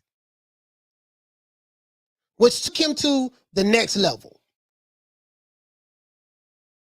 Those who just started following Floyd 5-6 years ago, or those who just listen to slow boxing communities, they don't know this. He had a legacy-defining fight. So if you're going to tell me, my favorite promoter, Leonard Ellerbe, that this is the blueprint that you did with Floyd, you're doing with Tank, where is the Oscar De La Hoya? Where is the Sugar Shane Mosley? Where is the Manny Pacquiao's? Where is the, what's my brother name? Zab Zudas? Where is the Ricky Hattons? You know what I mean? Like I'm just asking, like, where are they? Don't tell me Roland Romero is the equivalent of Oscar. Don't tell me Esau Pitbull Cruz is the equivalent of Sugar Shane Mosley. Don't tell me that. Don't tell me that, sir. Don't tell me that. Drew, you hit the nail right on the head, fam. You hit the nail right on the head. Dan, what you say, fam? He said exactly. That's why said Canelo been offered $100 million. Won't leave him much wiggle room upside in pay-per-view buys since the break-even point is very high. Yeah, the more money you paying out, the break-even point is high. And let me tell you something too. This is another thing I want to talk about. What you say? Don, what you say? He said even before Floyd De La Hoya, he was matched harder than Tank. So that theory is debunked. Yeah, that theory is debunked. That theory is debunked, what Leonard Ellerbe is saying. It's like he's speaking out of both sides of his neck, to be honest with you. You know what I mean? Like, I would have loved it. Like, I would have had some mean follow-up questions. No, that was some bullshit. Okay, you say, what you gonna do? Like, you did Tank? Okay, all right. How you did Floyd Mayweather? Okay, but damn, Tank don't have an Oscar De La Hoya. He don't have a, and the simple fact that you don't have that on your roster. If you look at the PBC roster at 130 pounds or the Mayweather Promotions roster, you don't have it on your roster. So in order to make these legacy-defining fights, you're going to have to be willing to fight other fighters that are not with your promotional company. Now, you don't have to do that if you don't want to. If you don't want to do that, that's fine. Floyd Mayweather specifically said that he don't believe in making another promoter rich. We have a plethora of fighters that Tank Davis can fight over here with Mayweather Promotions and PBC. We're like one big happy family. You know what I mean? So based on what your boss, Leonard, your boss, Floyd Mayweather Jr., based on what your boss said, those legacy-defining fights are not going to happen. Because, unless you sign some of them guys to come to the PBC, I don't see that shit happening. Not on a global standpoint. You know what I mean? Not domestically. Yeah, he popping in Atlanta, popping in Texas, popping throughout the South. Yeah, you can do that. You can do that. But when you say it globally, you're talking about worldwide phenomenon. Come on, make it make sense. That's all I'm trying to say. I don't see it. I don't see it. You see what I'm saying? I don't see it. That's all I'm saying. But the Rolly fight, I like the Rolly fight. I don't want nobody paying for it. You know what I mean? But I like the Rolly fight. He said Rolly's size and judo roughhouse tactics gets Tank ready for Keith at 147 in case Thurman tries to bully Tank. Man, listen, they gave us the blueprint already, bro. They gave it to us. You see what I'm saying? I just don't understand. I don't understand what Leonard Ellerbe meant by that. We got to think outside the box. With these other, we're not trying to make the big fights with Twitter boxing fans. throwing a shot at boxing fans on Twitter. With Twitter boxing fans, we're gonna make the biggest fights. And this, hold on. We're gonna make the best fights possible, the biggest and best fights possible. That's gonna pay out the most money for our fighter. That's what he said. Anybody. And again, and we got the youngest, biggest rising star in the entire sport. Okay. Who is the only young fighter. Okay. And one of the biggest attractions. Okay. In the entire sport. The knock. Okay. On Tank is one of the biggest attractions in the entire sport. Okay. All right. We're gonna let that slide. Been that. Oh, he ain't fought nobody. So he's gonna be a global superstar. He's gonna be the biggest star in the entire sport. So this my question I have for you guys is this: if Leonard Ellerbe, you acknowledges that the biggest knock on Tank is that he hasn't fought anybody. Do you think that knock will impact how he will become a global superstar in the future? Let me repeat. Leonard Ellerbe acknowledged in this interview with IFL TV that the biggest knock on Tank Davis has been he doesn't fight anybody. Do you believe that knock on him, if you continue to take him down this trajectory, will affect your plans in trying to make him a global superstar? Because the only way to change that knock, you're going to have to fight other fighters that are stars, superstars. Just like Floyd Mayweather did, in order to make that global superstar status. Do anybody get what I'm saying? Anybody? Will, what you say? He said, Coach, I think they don't have the confidence in Tank to fight and beat A-class fighters. Well, that's betting on yourself. That when they like to say bet on yourself, bet on yourself. So you know, man, I'm finna show everybody I'm gonna beat this guy. You know, but we'll see. I'm just asking. He said Tank is local. Okay. John Blaze, he said, don't believe anything Leonard Ellerbe says. But I'm just asking. Like, when you make the comparison to what we did with Floyd Mayweather, okay, how can you say this what we did with Floyd Mayweather in one breath, which you ain't have shit to do with? You was the towel boy and the spit bucket carrying guy, right? But Leonard, you're my favorite promoter of all time. Better than anybody, better than King, Arum, Duva, better than anyone. You put on the biggest fights in the history of the sport of boxing. I haven't seen any, but that's okay. But you get what I'm saying, though. How are you going to do this, Leonard, without fighting A-class top competition? Make it make sense to me. You got to do better than Rolling. You got to do better than these guys. Hold on. You got to do better than these guys.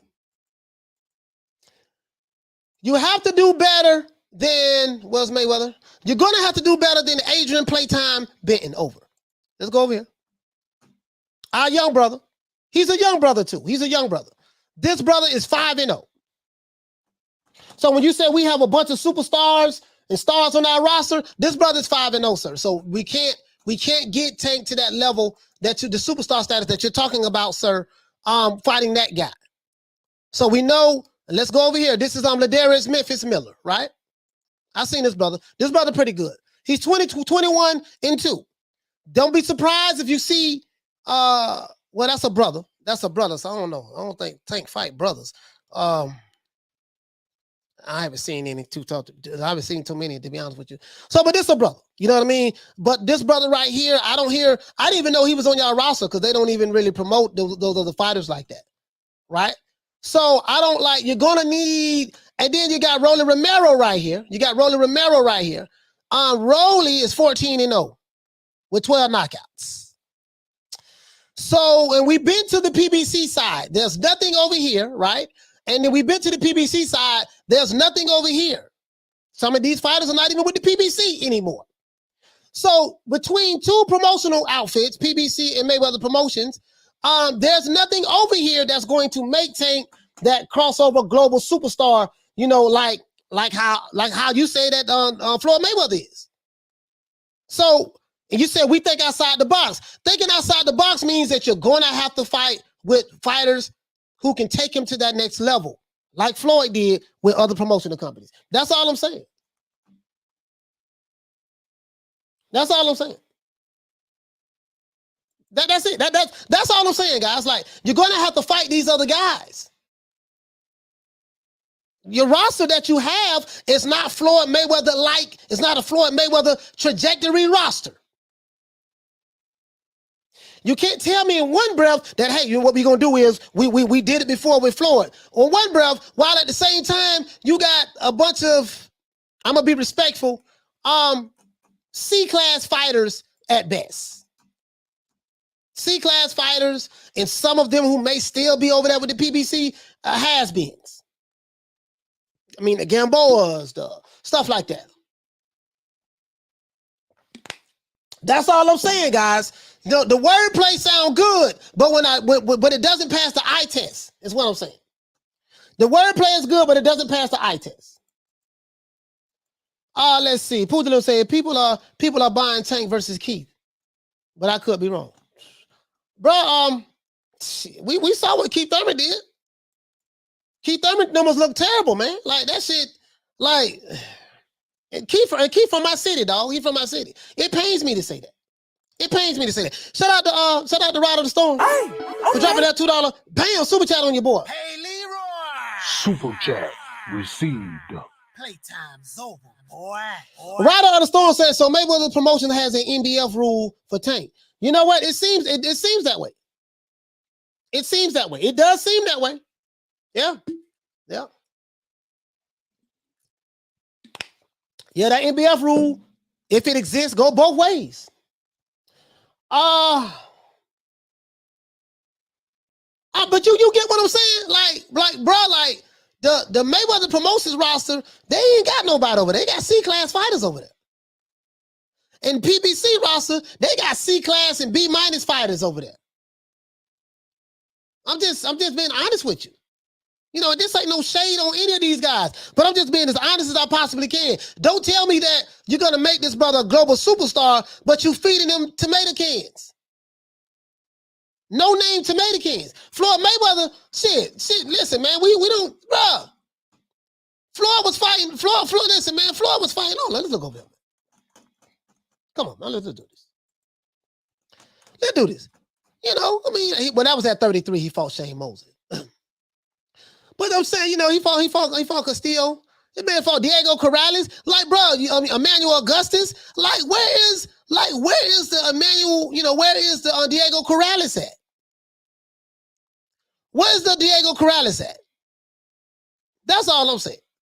At least, or an Emmanuel Augustus. At least give me a Diego Corrales. At least now at 27. Well, this is that. Well, he fought him at 23. He fought him at 23. So by the time Floyd got 27, you know, he fought Castillo.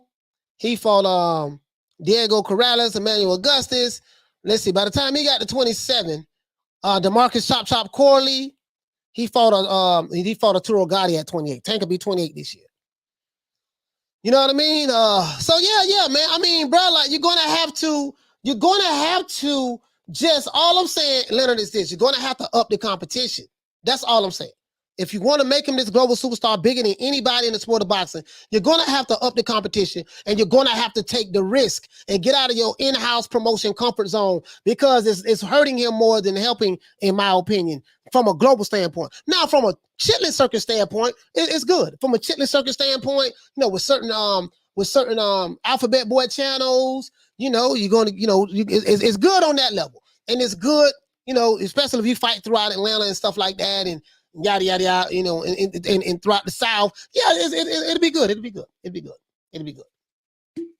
I get what you're saying. We're not going to fight any brothers. We're just going to fight Mexican fighters, and fighting Mexican fighters is the blueprint. And but I get that you say that's the Floyd Mayweather blueprint. I get what you're saying as it relates to that, but it wasn't that simple with Floyd. Floyd fought. He fought the Canelos, Marcos Maidanas, Andre Berto. Manny Pacquiao's. Like, he has some big names that help him become that global superstar. And the only way that you're going to make Your fighter, Tank Davis, a global superstar, you're going to have to fight the big names. You can't ignore that fact.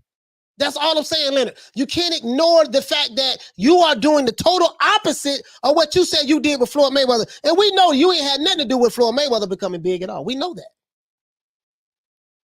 We know that. He said no other big superstars, but better fighters. Matchroom has Haney, and I'm gonna have Shakur and Loma.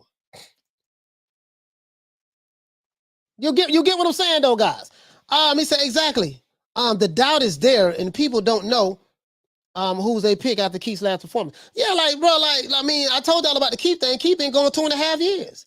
Like who gonna pay $80 to come, $75 to come see Keith Thurman, my homeboy from my city, fight after being out for 2.5 years, and he's fighting a guy who don't nobody know in Mario's Barrios. Come on, man. I'm just saying, come on. That man, Keith Thurman did less than they did less than 39 from according to Rick Glazier. They did less than 40,000, 39,000 pay-per-view buys. And Fox Fox nor the PBC have released their pay-per-view numbers. So we know why they haven't released them, because those numbers they flopped. Last 3 pay-per-view fights, they have not. Fox, Al Haymon, Floyd Mayweather, Leonard Ellerbe, Showtime, or the executives at Fox have not released the last 3 pay-per-view numbers that were on pay-per-view. And that is, we know we got to think outside the box. We got to think outside the box. You know what I mean? And in order to hold on, I just got a message, guys. He said we got to think outside the box when we want to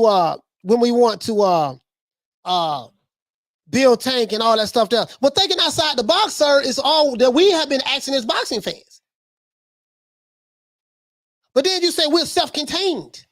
Self-contained meaning we got our own fighters that we can fight over here. So I mean, but then you say, oh, we want to pay our fighter the most amount of money, put on the biggest fights for the most amount of money. That's what we're going to do. Okay, well, how are you going to get the biggest fights? Pay him for the make the biggest fights. Pay him the most amount of money when you are fighting C-class fighters. Like Leonard, it's like you're contradicting yourself. And then you're tying it into what you did with Floyd Mayweather, which you had nothing to do with. You're tying it into that. Like I don't get it, bro. Maybe my G did educate you. He say, Leonard, stop hating on the sausage. He said, LB was the mastermind behind Floyd's success. I ain't hating on Leonard, man. I say, shut up, I'm not hating on Leonard. I'm not hating on Leonard. I'm not hating on him. I'm not hating on Leonard, man. That's my favorite promoter of all time. I keep telling y'all that. I'll prove this. What you say, fam? He said just out of respect, man. He said Keith brought that fight to Pac-Man, and it was fun to watch. What you say? Please even watch Isak Cruz, because he's a Manny Pacquiao fighter. Okay. Just as much boxing degenerated rabid fan base watching fights. Yeah. I think, brother. I think what happened is, the boxing fans. The pure boxing fans, we know what great fights are. So we're not fooled by the buffoonery that's currently going on today. And so what happens is you have these companies, they get upset. Like Tim Smith, of the VP of operations of Premier PBC, says, yeah, man, ain't nobody gonna buy that fight with Crawford and Errol Spence. These people who saying they gonna buy it, they want to see the fight, they not gonna buy it anyways. You know why he's saying that? Let me tell you why he's saying that. Because they've been flopping on pay-per-views. The last 3 pay-per-views have flopped. Boy, them last 3 pay-per-views have been terrible. So he's saying because of that, ain't nobody gonna buy it. Yeah, they're not gonna buy that shit because you're making non-pay-per-view fights, pay-per-view fights. Tim Smith, the VP of operations for the PBC. You're shitting on my plate, telling me it's meatloaf, all because you put some ketchup on it. And you're telling me it's meatloaf. No, sir, it's shit. And then you get mad at the fans for not buying the shit that you're putting on the plate. So if you feel that way, Tim Smith, that the fans are not going to buy Crawford and Spence, what in the hell make you think they're gonna buy What the hell make you think they're gonna buy Spence and Dennis Ugas?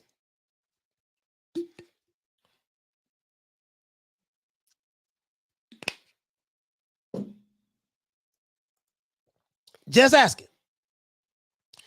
If you feel that, yeah, man, ain't nobody gonna buy that Crawford and Spence fight. Tim Smith, VP of Operations, they just talking, they ain't gonna buy it. They don't buy pay-per-views. And he's saying that because the last 3 pay-per-views that we saw on television flopped. When I say flop, they did less than 50,000. Ortiz did less than 25,000. Tank did less than 52,000. Keith Thurman did less than 39,000, according to Rick Glazier.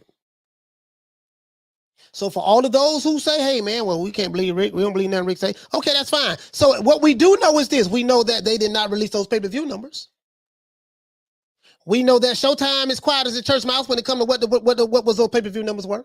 And we know that Fox ain't saying shit about them last 2 pay-per-views that they put together. And we know that Leonard Ellerbe, Al Haymon, Sam Watkins, those guys, they don't even talk. Well, Al Haymon don't talk anyways. Leonard Ellerbe and Floyd Mayweather, they haven't said nothing about what the pay-per-view numbers were. So that tells me everything that I need to know. So you're telling me that no one with the fans telling you, hey, we want to see this fight. This is what the fans said. We want to see the Crawford and Spence fight. You're saying ain't nobody gonna buy it anyways. We ain't gonna buy that fight. Okay, cool. Nobody gonna buy that fight. But yet they're going to buy. They're gonna be running down the street, breaking their neck to spend their money to buy to buy your Dennis Ugas and Errol Spence. Okay. Oh boy. Again, guys, I'm not the brightest light bulb in the kitchen. Again, I'm just saying. I'm just saying. PJ Johnson, what you say, fam? He say Tank is a bad mofo, no doubt. Yes, sir, he is. Mayweather is all in his head, though. The bigger his fights, the more the spotlight Mayweather gonna want. Okay. You say that's fine. Be the problem. Okay. He says, yeah, coach, but do you see what they're paying Spence Ugas? 1.5 million and 1 million guaranteed. Oh, I already got that. Eric Grammy say, dude run Showtime Boston said they did more than 50,000 on digital. Yeah, that's what he said, but they haven't released the pay-per-view numbers. You're talking about Spinoza. Yeah, I know exactly what you're talking about, fam. But they haven't released the pay-per-view. See, the problem that I have, Eric, is this. When our young brother Tank Davis fought Mario Barrios, Leonard Ellerbe, I'm trying to show you something. Leonard Ellerbe was the first one to say he did over 200,000. Like they did, they're like 3 days later. And if you look at the history of anytime the PBC do pay-per-view numbers, they released the numbers on Errol Spence when he fought Danny Garcia. They did 250. They released the numbers when Errol Spence fought Sean Porter. They did 300. They released the numbers of when he fought Mikey Garcia. They did like 360, 350, somewhere up in there. They always, what I'm trying to say is anytime the numbers are a success, they have no problem releasing the numbers. But then when it comes to these last 3 pay-per-view fights, they didn't release the numbers at all. Why is that? You get what I'm saying, Eric? So that tell you what it is. That tell you what it is right there. You feel me, brother? Like they won't release those numbers. Now I have no physical proof what the numbers did. I'll be lying to you if I tell you that. I'm going by what another Rick Glazier said, and he said he has an attorney that keep track of pay-per-views. That works in the television. That's what he says. I have no proof of it. But what I do have proof of is that Fox, Showtime, and the PBC and Mayweather Promotions, to this day, and what the day is, guys, the day is the 23rd, right? 23rd of February? The day is the 23rd of February, and we have not heard what those last 3 pay-per-view numbers were. We have not heard it. So that's all I'm saying. So now this is another question I have, guys. We don't have enough money to pay certain fighters to put a fight on. This is what Tim Scott said, right? Tim Smith said, right? I got a question I want to ask you guys. And I'm not trying to change the subject or anyway, right? They say that the PBC is going broke. According to Fred Barbershop Conversations. Shout out to Fred.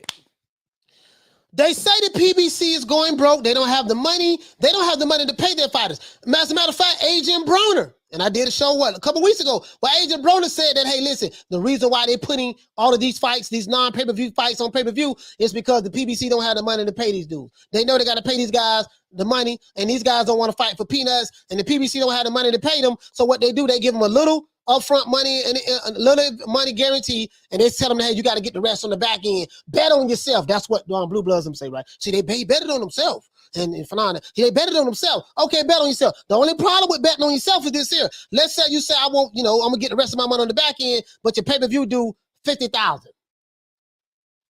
You can't get another $3 million out of that.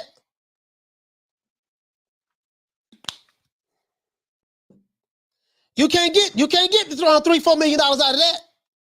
Let me pull up this other stuff about what Errol Spence and Ugas is supposed to be getting paid. I got that. I have that. Have that right here. I think I do. Let's see. Hold on, guys. I think I have that here. Yeah. The Errol Spence and your Dennis Ugas payouts.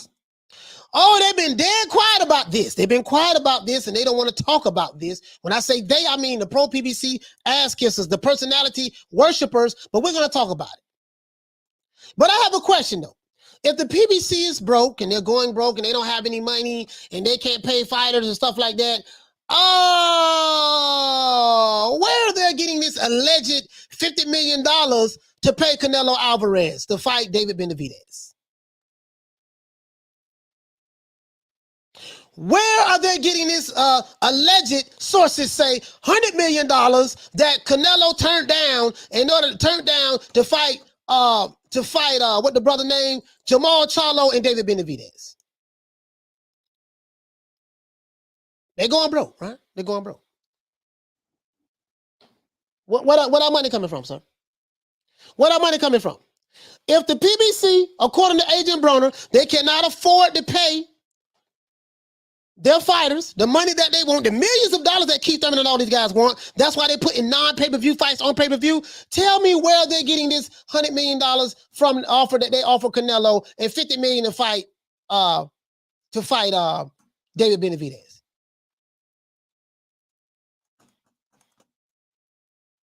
Let me see what y'all say. It's right here.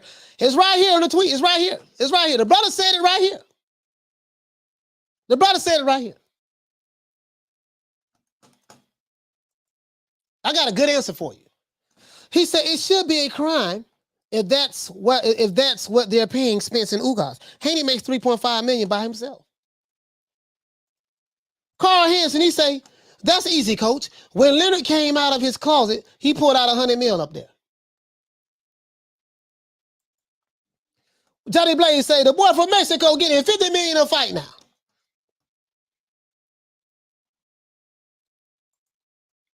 He says, Marianne, what you say? Marianne G. He says, $50 million for Benavidez, question mark. Can't afford 8 to 12 for Bud against Errol. Yeah. I'm finna break it down, though. They're broke. They going out of business. They can't afford to pay their fighters, so they're putting everything on pay-per-view. Sweet Science, what you say, fam? Sweet Science say that money they can get because investors know Canelo will make them a profit. The other PBC fighters, not so much. Facts. No matter how much hatred these pro-race narrative pushing channels push, Al Haymon, the king of Wakanda, is willing to put up, allegedly, sources say, according to Mike Coppinger, $100 million for the boy that all of these other channels hate with their passion. So they ain't got no money to put up for the black fighters, but they have the money to pay the Mexican fighter. I know that make them fake ass pro black channels look stupid as hell. I know that make them feel bad as hell.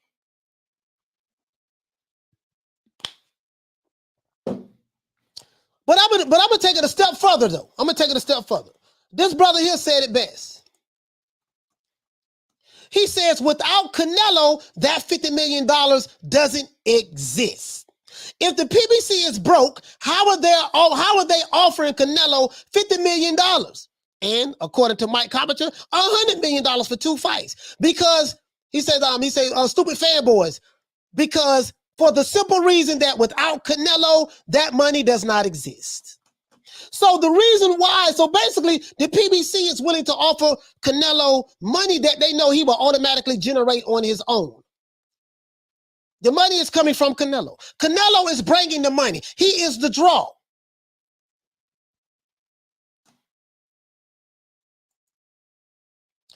The boy who all of the fake Wakanda channels hate so much. Your black brother, Al Haymon, is going to pay a non-black brother $100 million according to you guys. Where's that money coming from? It's coming from the very same guy that you hate.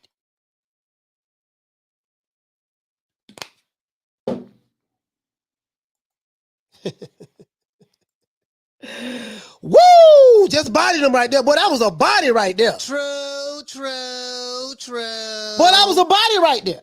That was a kidney shot. They having a standing 10 count right now. He's on his knee, trying to recover. I don't think he's going to get up in time. That was a body shot. Imagine that. You fake Wakanda, fake pro-black channels. You hate other non-PBC fighters so much that the PBC is willing to pay another non-PBC fighter more money than he's paying all of Wakanda.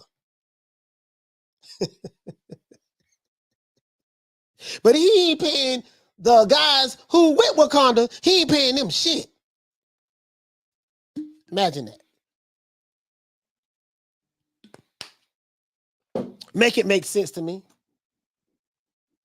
Make it make sense to me. This guy who is bringing in the money, he got a smirk on his face. When a Haymon mouthpiece says the PBC offer you $50 million of your own money to fight David Benavidez. Make it make sense to me. I'm trying to, again, guys, I have a GED. I'm not the brightest light bulb in the kitchen, guys. So please help me. I'm not that bright. Talk to me. Caller, what's your name? Where you calling from?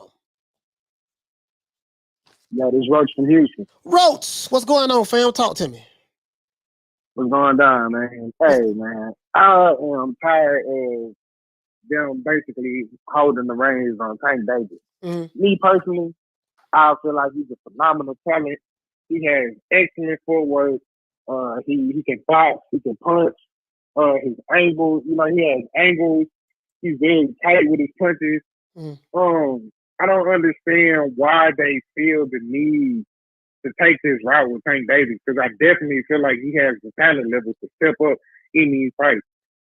And I guess when I say these fights, you have like Devin Haney, Lomachenko, even Cambosos. Like, I don't understand why you would just say fuck the belt if you're trying to become the global superstar that you're becoming. Yeah. Cambosos wants to fight in Australia. You're trying to become a global superstar. And I don't understand why that doesn't make sense. When you could be the fighter that could easily snatch that fight from everybody. Yeah. No question. Yeah, you hit the nail right on the head, but, because my bad, can you go? No, you're right. If you hit the nail right on the head, if you want to become a global superstar, you're gonna have to fight like a global superstar. And what I mean by that is, You can't say that, hey, we know what we're doing. We did the same thing with Floyd Mayweather. And it's like, well, okay, Leonard, I mean, all jokes aside, you ain't had nothing to do with that shit. Like, you was the towel boy. Right.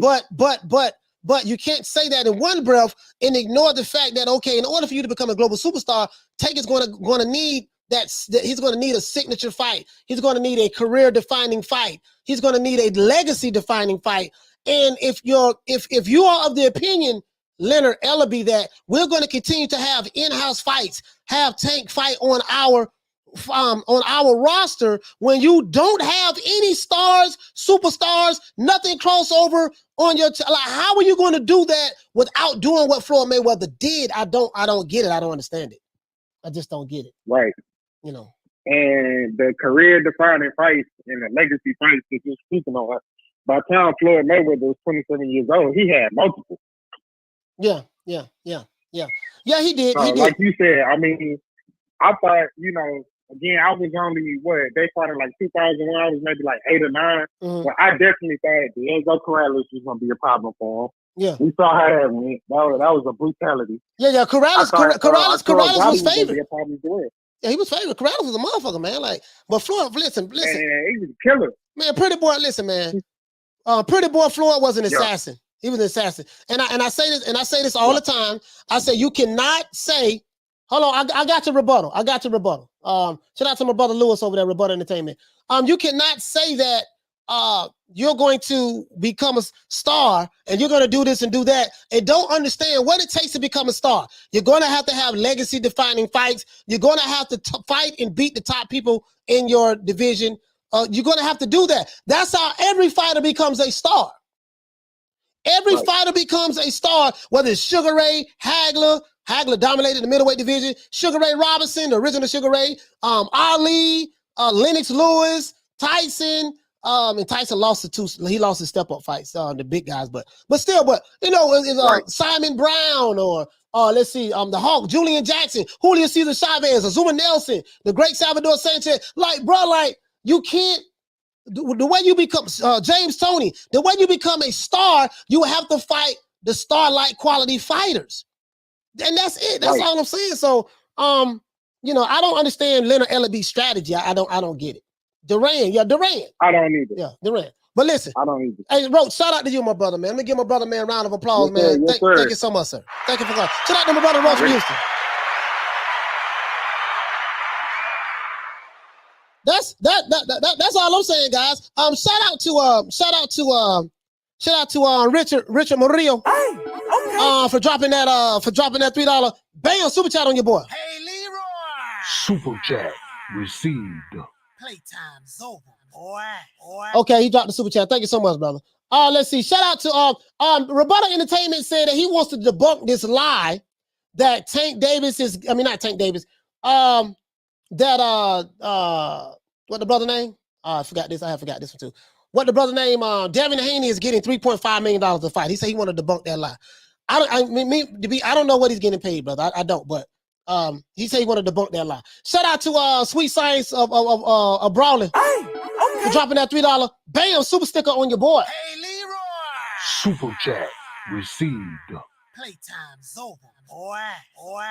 Yeah, I'm like good, bro, like dude, like. And make it make sense to me. Like, again, I only have a GED, but I have a master's degree in common sense. It doesn't make sense to me. Shout out to the Queen Bless 365, and shout out to the Queen Deborah Booker as well. Like, it doesn't make sense to me. Shout out to Anna Lee. Shout out to the Queen Anna Lee. Shout out to Drew for dropping that $2 bam super chat on your boy. Hey, Leroy. Super chat received. Playtime's over, boy. He said Ugas gets 50-50 split, but Crawford can't coach.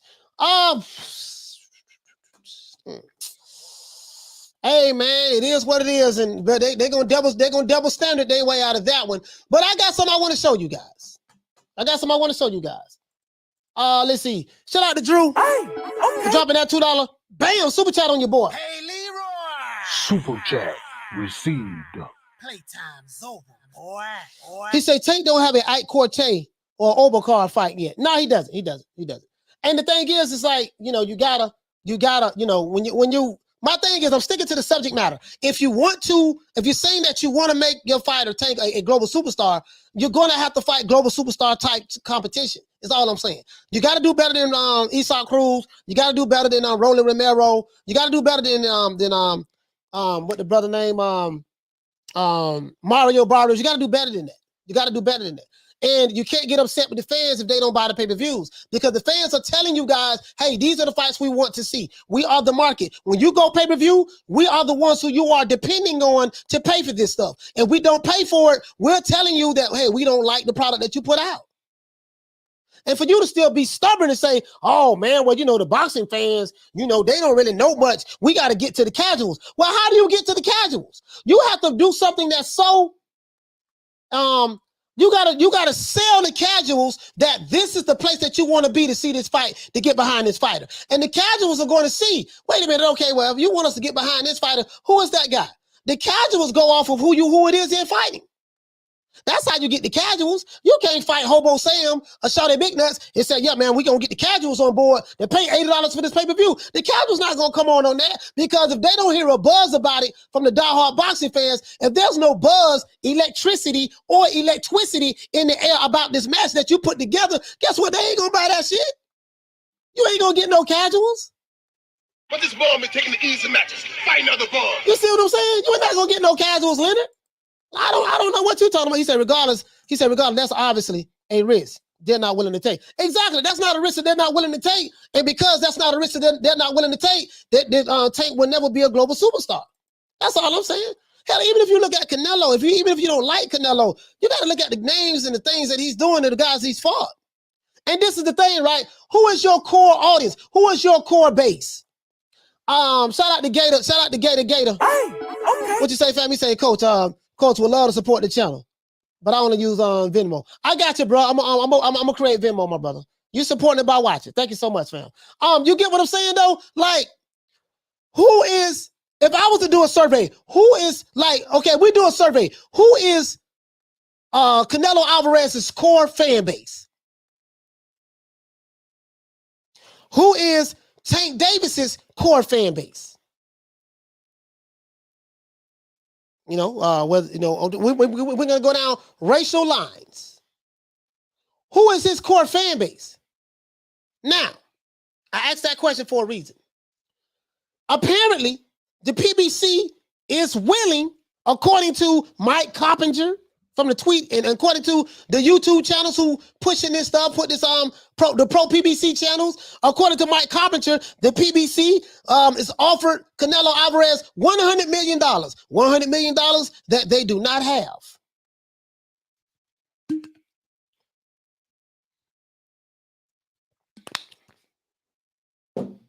So if they are going to pay a guy $100 million, allegedly, sources say, then that means that the guy who they are willing to pay is going to bring them a lot of money.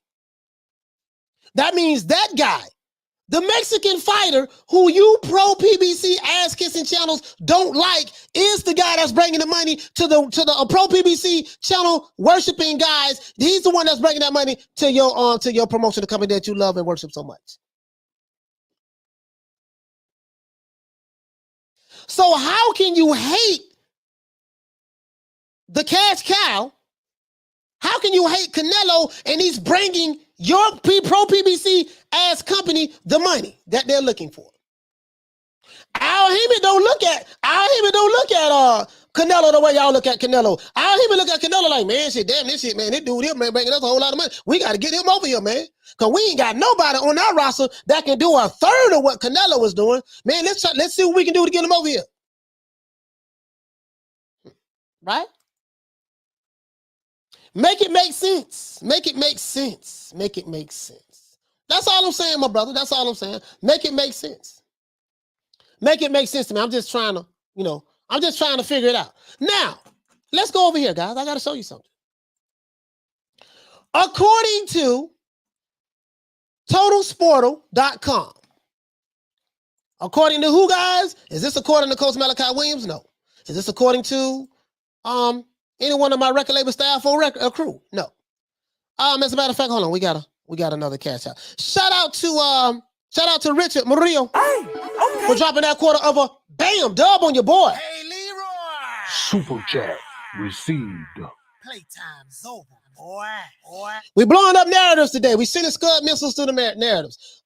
He says, my brother just sent the cash out. He didn't say anything. He didn't send a note. So let me get this straight. Your company is depending on, your pro-black company is depending on a non-black fighter to bring all of the money to your pro-black company. but they can't afford to pay other black fighters career high making money in order to put fights on. And you pro PBC channels who hate Canelo, and some of you are racist as hell, you don't see and understand how the guy that you are hating is the one that's probably keeping the lights on at the PBC, and this is why they're trying to sign him. He is the one that can make sure the rent get paid and the mortgage get paid, and the investors who invested with Waddell and Reed, who just got bought out by Macquarie out of Australia, to make sure that they can get their money back. That's the guy that you're hating on.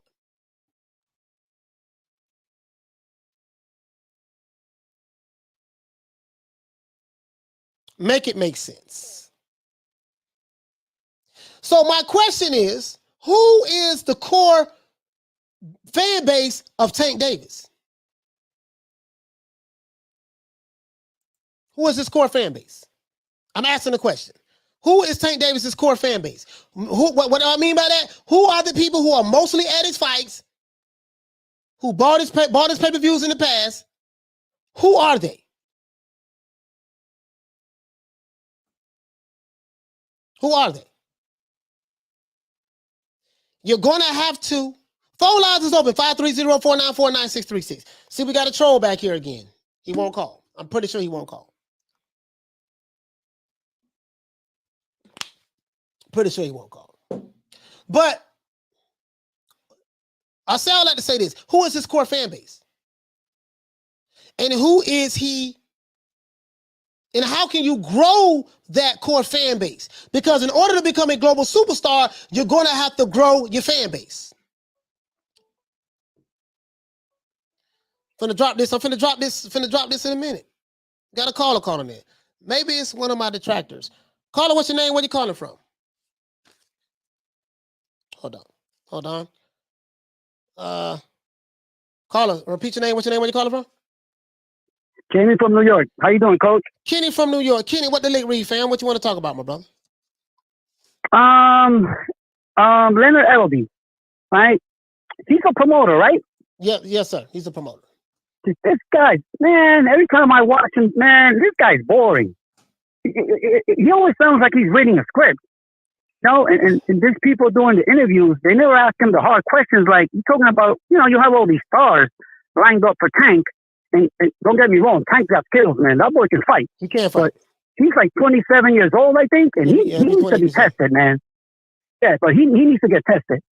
And that's going to happen sooner or later, but, you know, you're in your prime now. What are they waiting for with this boy?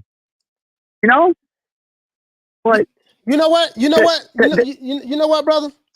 But I'm gonna say, let's say this. Like again, like Tank is a phenomenal fighter. All I'm saying is, he can fight. He can fight. I'm addressing the promoter. If the promoter is telling me that, hey, listen, man, we're gonna make this guy into this global superstar. If you're new to the channel, please subscribe, hit the like button. Don't forget to hit the like button. If you're gonna make him into this global superstar, you can't make him a global superstar having C-class domestic fights. Exactly. Yeah, you know that's what I'm saying. Listen, you can't do that. That's all I'm saying. The person doing the interview, you know. Leonard Ellerbe, put him on the spot. You know, ask him the hard questions. Like, you're talking about you have all these stars on your roster ready for Tank to turn him into a superstar. Okay, name a few. Yeah, please, name a few. Give us names. We just looked at the roster. I know you did, but I'm saying there's nothing there. It's just. I don't know. I don't really know Rolly Romero, man. And let me tell you, bro, that guy's trash. Okay. You don't like Rolly? Coach, listen. Coach, I'm 50 years old, man. I can beat that kid. You're laughing, bro. Stop laughing. Yo, I can beat that kid. I'm 50 years old, bro. That guy is trash. He's got no skills. Listen, Tank is going to run right through him. Believe me when I tell you. Believe me. Okay. All right. He's gonna murder that kid. Yeah, I believe. You know? I believe that too. But I believe that with Esau Cruz, and Esau Cruz surprised me. So I don't know. No, yeah, he did. He did. He surprised the heck out of me. But I just think, like you said, with Rolly, his defense is terrible. I just think that he leaves himself open. Man. He's going to leave himself open for all kind of. Yes, sir. Then the footwork that Tank Davis has, I don't see it. Stylistically, I think he's not going to be able to touch that kid. And let me tell you, Romero can fight. I mean, he can punch. He got power, but he's not going to touch Tank, man. He can't touch that kid. Man, he has nothing. All he's got is that, power.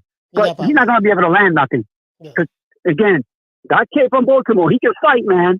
He's got skills. Yeah, he can fight. He can fight. Yeah. So, but I don't want to count Rolling Romero out though, man. I was wrong. No. I'll give him a puncher's chance. I'll give him a puncher's chance, but that's it, coach. Yeah. That's about it, man. Hey, well, shout out to you, my brother. Shout out to Kenny from New York. Thank you, bro. Thank you for taking my call. Thank you, coach. Yes, sir. Salute to Kenny from New York. I'll let man pose a good question. He said, if PBC is pro-black, according to some of these Alphabet Boy channels and their affiliate channels, if PBC is pro-black, why aren't they paying their black fighters? Woo! Arlette, that is the $1 million question. But let's go over here. The troll is in it. I'm not going to even address him. He's not going to call it. I ain't worried about him. Now, according to not Coach Malik, I promise you I do not own this website. Total Sports Portal. As a matter of fact, I'm going to go ahead and drop that here. I'm going to drop that here so you guys can see it. We're going to drop that here so you guys can see it. We're going to see how they try to nigga explain this one. We're gonna see them how to try to nigga explain their way out of this one, right? Let me drop that right there. I just dropped the link, guys. Y'all can check it out. Again, I don't have any actual facts on this, but it is what it is. Caller, what's your name? Where you calling from? What's going on, Coach? It's James Lee, buddy. James Lee, what the link read? James Lee, what you want to talk about, my brother?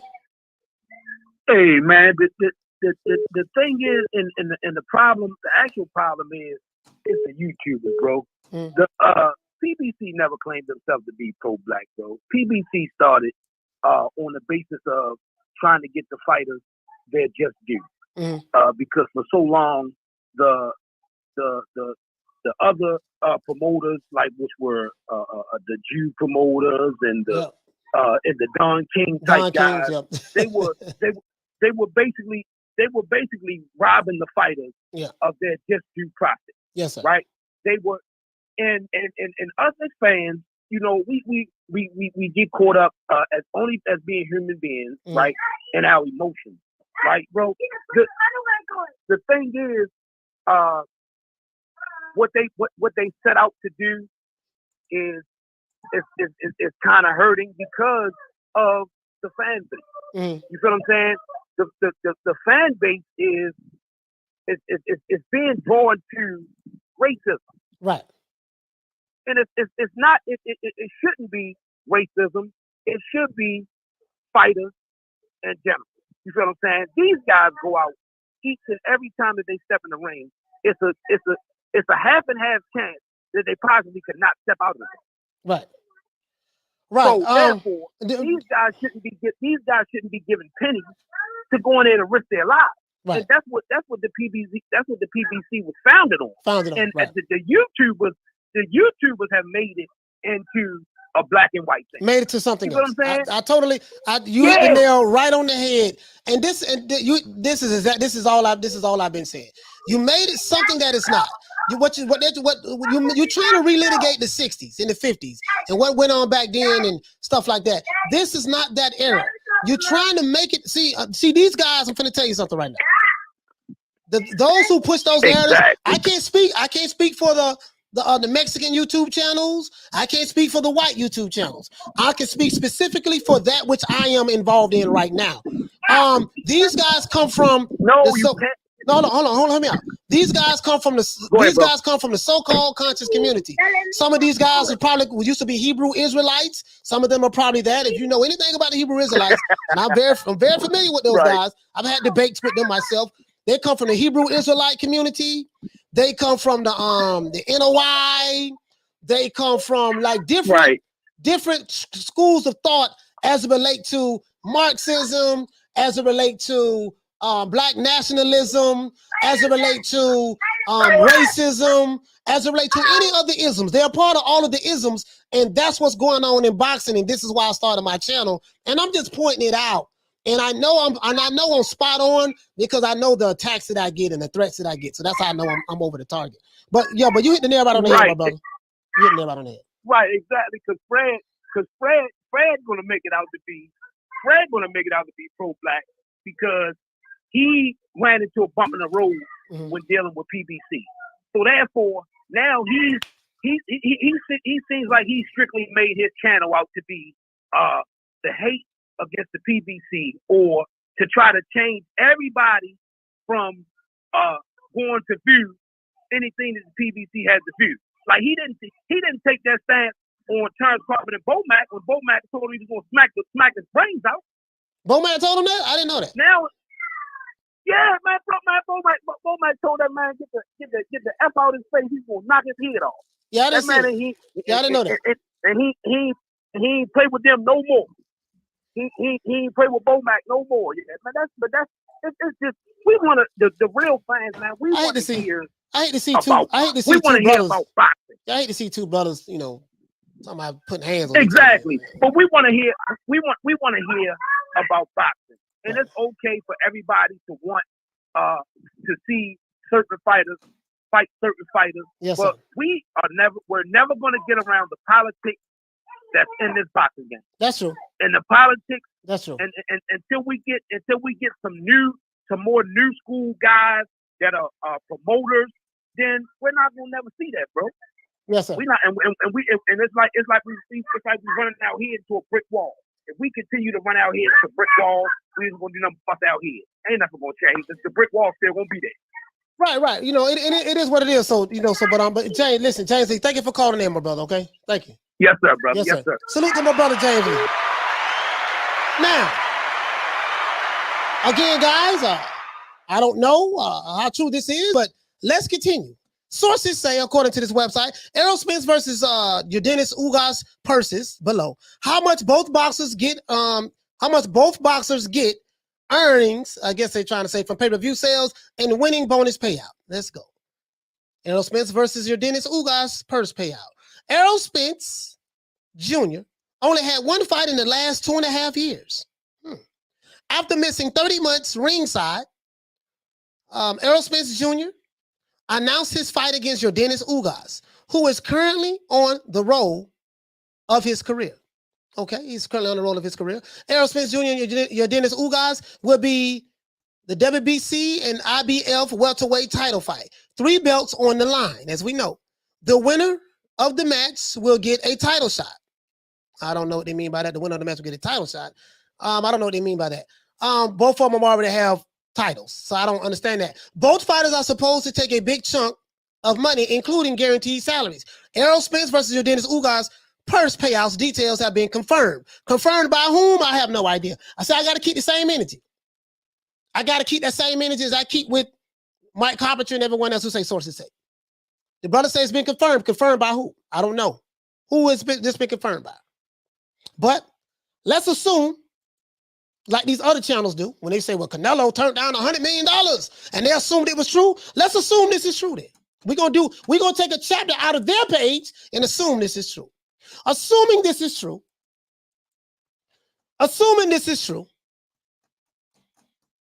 and I don't know where they got this shit from. Again, these guys misspelled IBF. They got IDF, welterweight. They misspelled IBF and put IDF. What kind of shit is this? Never heard of this company. And I don't know how true this is, right? But according to this article, Errol Spence is getting paid $1.5 million, which I give 2 fucks about. And he's getting 50% of the pay-per-view. Total payout will be $5 million, including pay-per-view sales. So basically what they're saying is he's getting paid a guaranteed purse of $1.5 million regardless of what. And he's going to get half of the pay-per-view buys. So he's going to get another $3.5 million once this pay-per-view does well. Where he got this shit from, I have no idea. So I got to keep the same energy. I gotta keep that same energy. But let's assume it's true. And the reason why I say assume is because, Agent Broner is even saying that I've heard this though. I'm not gonna lie. I've heard this from some really good people who are in the know. They're saying that, hey, listen, when they paid Tank Davis, when he fought Mario Barrios, he got $1 million guaranteed. Mario Barrios got a $500,000 guarantee. That's what the PBC had released. Not the PBC, but Mayweather Promotions. That's what they had released. And then Tank got the rest of his money on quote unquote the back end of the pay-per-view. That pay-per-view did a little over 200,000. So that was pretty good because you have a low payout. If you have a low payout, guaranteed purse, right? Then you're not on the hook for a lot of upfront money. You're not on the hook for a lot of upfront money. So that's not bad if you have fighters that's willing to fight for that. Again, I don't know how true this is, but just like I don't know how true it is that the PBC is offering Canelo Alvarez $100 million.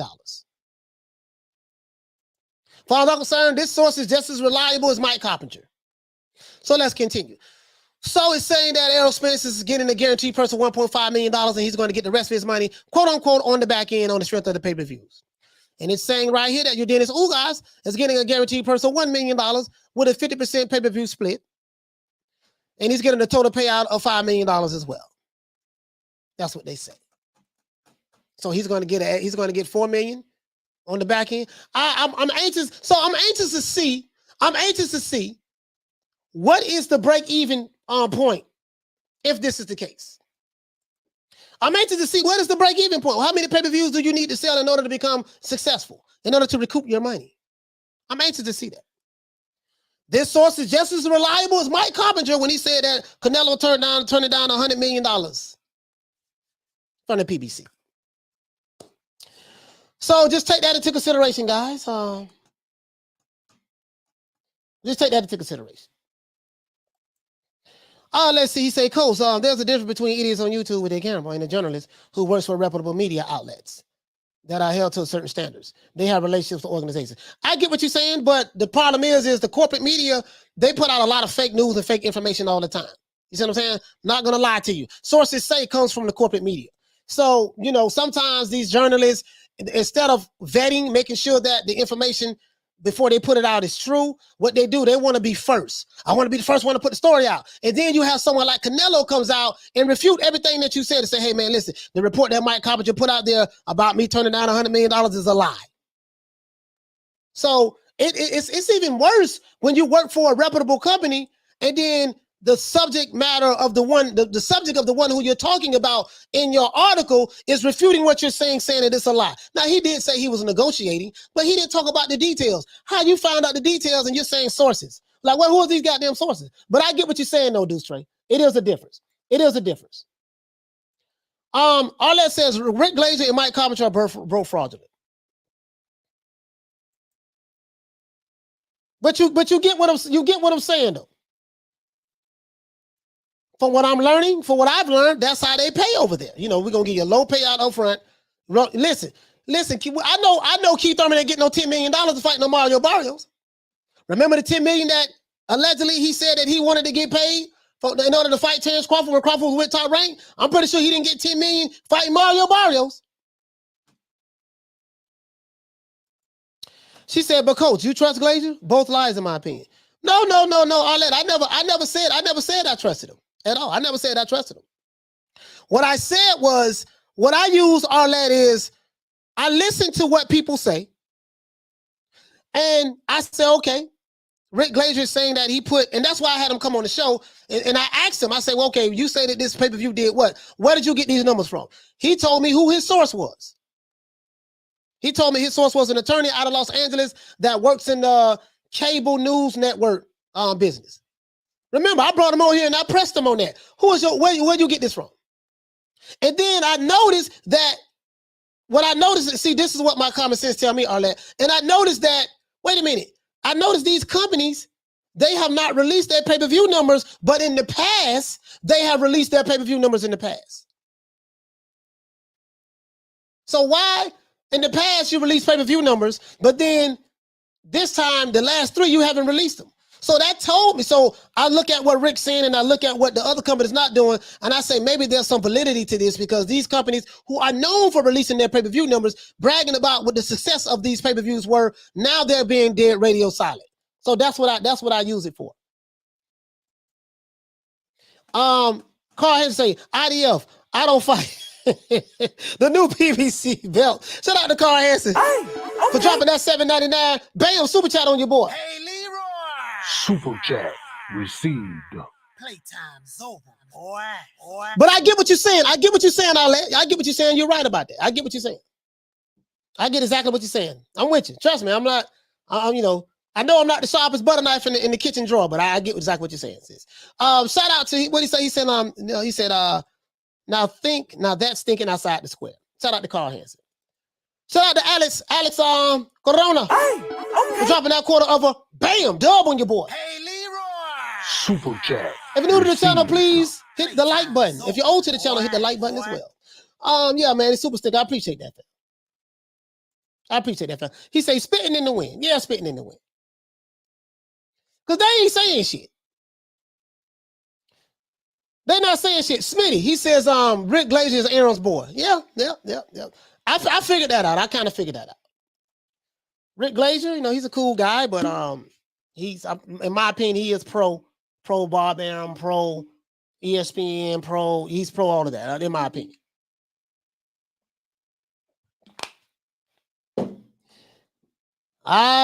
Trust me, bro. Trust me. I see everybody. Trust me, y'all later. I see everybody. He says, I don't know how Glazier only knows PBC numbers and ESPN numbers. But this is the thing though, Arlette. There are no other promotional companies that are doing pay-per-view fights that I know of. So ESPN Top Rank does pay-per-view fights. And the thing is with ESPN released their numbers though, Arlette. ESPN, they released the Terence Crawford and Sean Porter numbers. So they release their numbers. ESPN does. PBC, Fox, and Showtime, they have not released their numbers. Their last 3 pay-per-views, they have not released their numbers. In the past, they released them, but now all of a sudden they won't release their numbers. So ESPN releases their own numbers. So they released the Crawford numbers, to my knowledge. You know what I mean? They released their numbers. So but the PBC, they haven't released them. So, and they're the only company that I know, Top Rank and PBC, they're the only companies that I know that's doing pay-per-views. So, yeah, that's what I'm saying. The pay-per-view numbers. That's what I'm saying, all that. The pay-per-view numbers. They're the only companies that's doing the pay-per-view numbers. Remember, the Crawford and Porter, the Porter pay-per-view. Porter was on pay-per-view. Caller, what's your name? Where you calling from? Hey, how you doing, Coach? It's Nick from Chicago, man. I just want to stop in and say hi, man. I appreciate your channel, man. Really, really good stuff on here. Yes, sir, man. Nick from Chicago. Talk to me, brother. What you want to talk about? I'm coming over from Mark Nash's channel, and I was like, I want to say the 16 Commandments of Boxing. That's really nice, man. I was like, I thought Mark Nash came up with it. He said you came up with it. So I said, let me call in. Came up respect.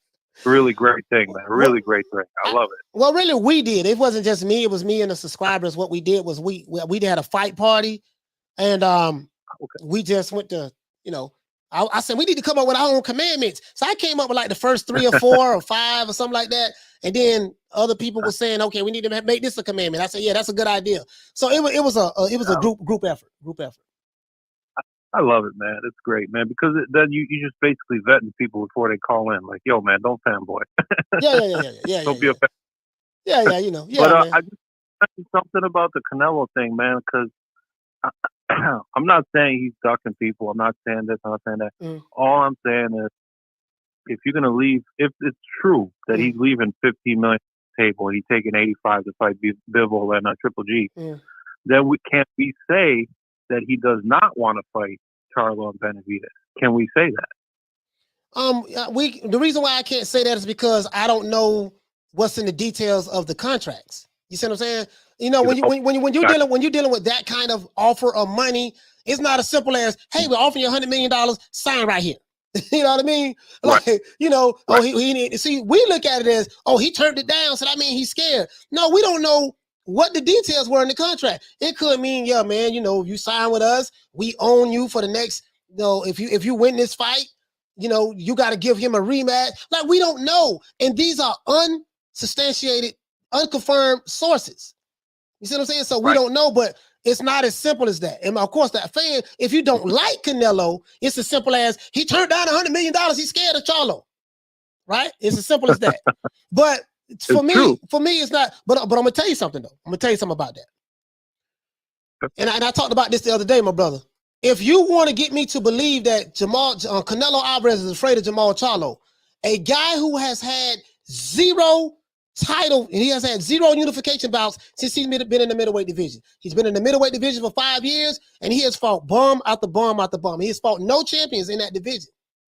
You got it. He's fought Juan Montiels. He's fought, Hugo Centeno Juniors. These are the caliber guys he's been fighting.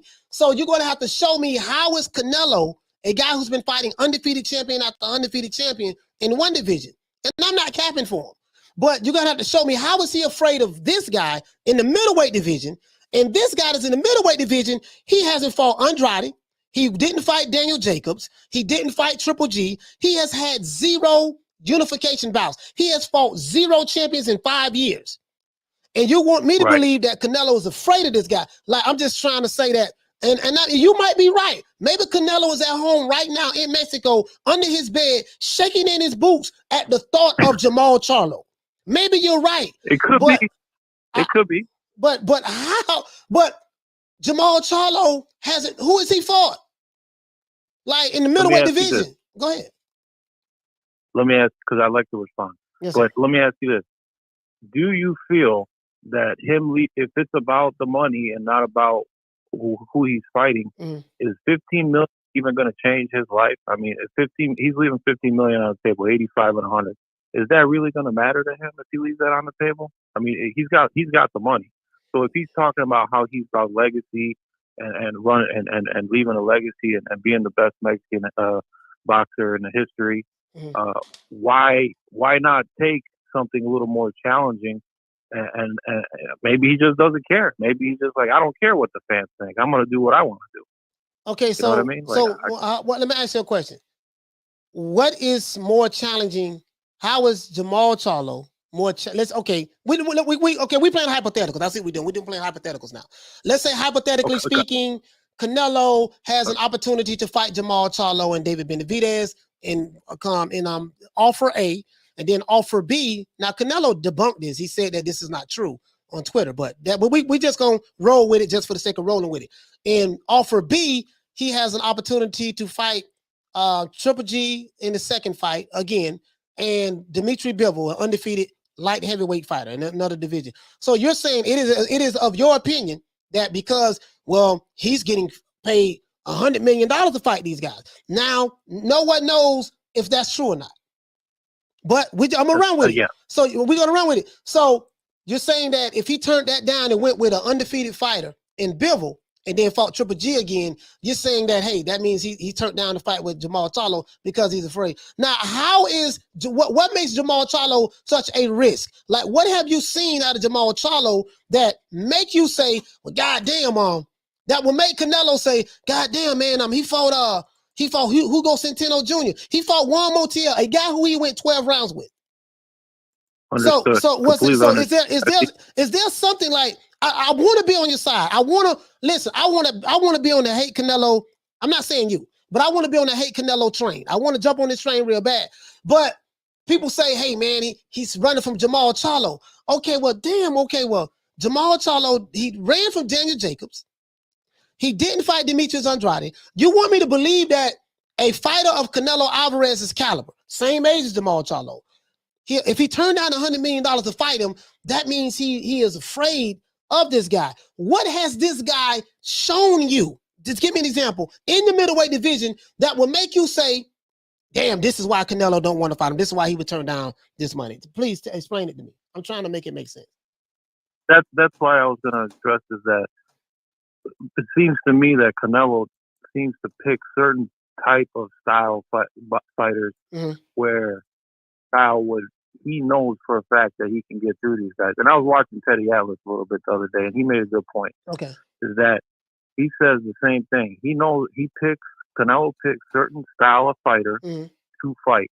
Okay. And what I mean by that is he doesn't pick the slicker, maybe with somebody with a little bit more power, that can also box. The last 2 guys he fought have been just straight up boxers with no power. With all due respect, I mean, Billy Joe Saunders and Caleb Plant. They don't have much power. Can we agree on that? I mean, they're not power guys. They're not going to go in there. Yes, sir. You're right about that. Right. So let me address what you said. Why does Charlo deserve a shot? No. I didn't. I said, why does he deserve a shot? I want to see Charlo fight. I want to see Charlo in Canelo fight. What I'm refuting is the narrative that, okay, Canelo. Listen, we have a fictitious $100 million offer that has not been confirmed. We don't even know. We don't even know what it is. We don't even know what it is. But the perception and the narrative that's being pushed on YouTube is that Canelo has turned down $100 million because he did not want to fight Jamal Charlo. Okay, fine. We can run with that. So now I need to look into that. Okay, why do you feel that he doesn't want to fight Jamal Charlo? From what you're saying that Jamal Charlo is a slick fighter. He's probably a slick black fighter. Stylistically, this will give Jamal Charlo problems. You're telling me that... That's one point. That's one point. The other point... Go ahead. The other point is, why did Canelo deserve a shot against Floyd? Why did Floyd Mayweather pick Canelo? Who did Canelo have on his resume before he fought Floyd Mayweather? Yeah, bro, I don't know. I don't know. You having me want to go back to when Floyd and Canelo fought, and when that was 2013, something like that. I can't. I don't know. I have no idea why Floyd picked them or whatever. I don't know. I would have to ask Floyd Mayweather. Andrade tried calling Canelo out at the press conference. He wanted that fight. He didn't want to fight him. I don't understand. Andrade called out Jamal Charlo as well. You can't forget him too now. That's true. Yeah, you're right. And Daniel Jacobs pulled up on Jamal Charlo in his face, and Jamal Charlo didn't fight him. Yeah. But Canelo fought. He fought Daniel Jacobs, and he fought Triple G. At that time, Triple G was that guy. I remember that shit like it was yesterday, because they were promoting. HBO was promoting Triple G like he's better than Hagler, which pissed me the fuck off, because I love Marvin Hagler. I love Hagler. They were comparing him to Hagler, and I'm like, that's some bullshit. You know what I mean? So, but go ahead. Go ahead. One thank you for your time, man. Appreciate it. Yes, sir. Who do you, as far as Triple G, did you think Triple G won any of those first two fights against Canelo? Or did you think it was close, or do you think it was one-sided? I thought Triple G won the first fight. I thought that the draw was a bad decision. I thought the second fight Canelo clearly won. That's how I scored. Okay. Gotcha. I agree with you 100%. Thank you, Coach. Man. I appreciate it, man. All right. God bless, and thank you so much, man. Have a good one. Shout out to Nick. Shout out to Nick, man. Mark Nash, thank you so much for sending the brother over. Man, I didn't know we were gonna be talking about Canelo and Jamal Charlo, but shout out to Drew for dropping that $2. Bam, super chat on your boy. Hey, Leroy. Super chat received. Playtime's over, boy. I'm gonna address the other brother. The brother says Charlo knocked out J-Rock. I'm glad you brought up J-Rock, my brother. Shout out to, he says on Callers Nuts, Charlo not slick and no KOs at 160. Okay. Shout out to my brother Mark Nash for dropping that quarter of a bam dub on your boy. Hey, Leroy. Super chat received. Playtime's over, boy. Mark Nash said AB said PBC broke. Logan Paul suing for unpaid wages. This is true. This AB did say that, and Logan Paul is suing. That is true. Charlo's EBT card got declined. You talking about at the restaurant, and couldn't make bail for days. Maybe Canelo thinks the check will bounce. And you know what, man? This is the thing too with Canelo. Like, he ain't doing that. You're gonna pay me $1 million or $2 million guarantee, and the rest I'm gonna get on the back end. He like, nah, y'all gonna have to guarantee that money. Y'all gonna have to guarantee that money up front. Canelo he like, nah, we ain't doing that shit, Puto. Puto, we're not doing that shit. No, that the way you do them other dudes at the PBC. Listen. Give you $50 a pack of 9-laters, a jawbreaker, and we gonna get the rest on the back end on the pay-per-view. See how that do. Canelo like, nah, dog. You want to get me? This is how much I need. When he fought Cater Plant, what do you got from Cater Plant? 40 million guaranteed. I need 40 guaranteed. All that other shit, and you can say the drama for your mama. We ain't doing that. But let's piggyback on what this brother said. For me to, and I understand the narrative. I want to listen, guys. Listen.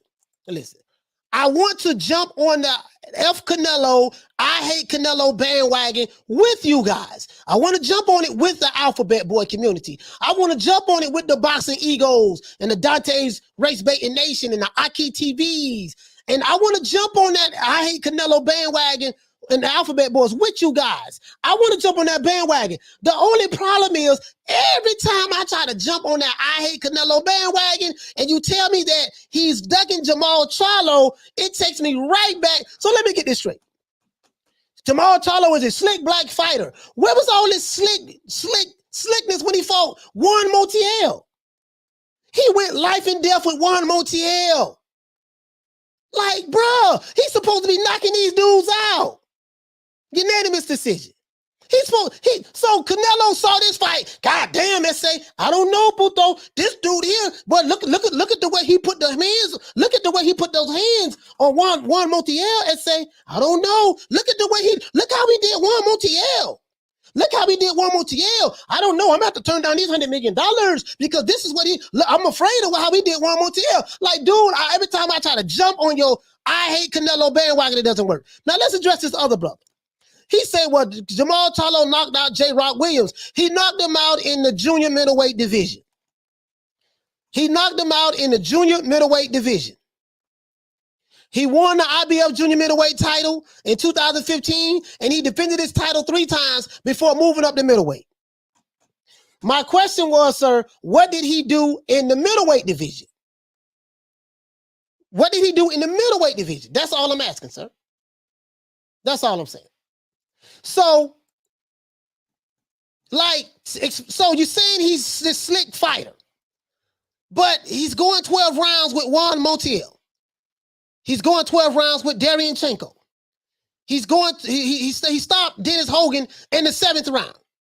I don't even know what the hell a Dennis Hogan is. Dennis Hogan sounds like a Subway sandwich. Hey, let me get that number 7, man. Let me get a Dennis Hogan on cheese. Put a little bit of mayonnaise on that there. Put a little bit of oil and vinegar on that there. Put a little bit of honey mustard as well. That's what that sounds like to me. But let's continue.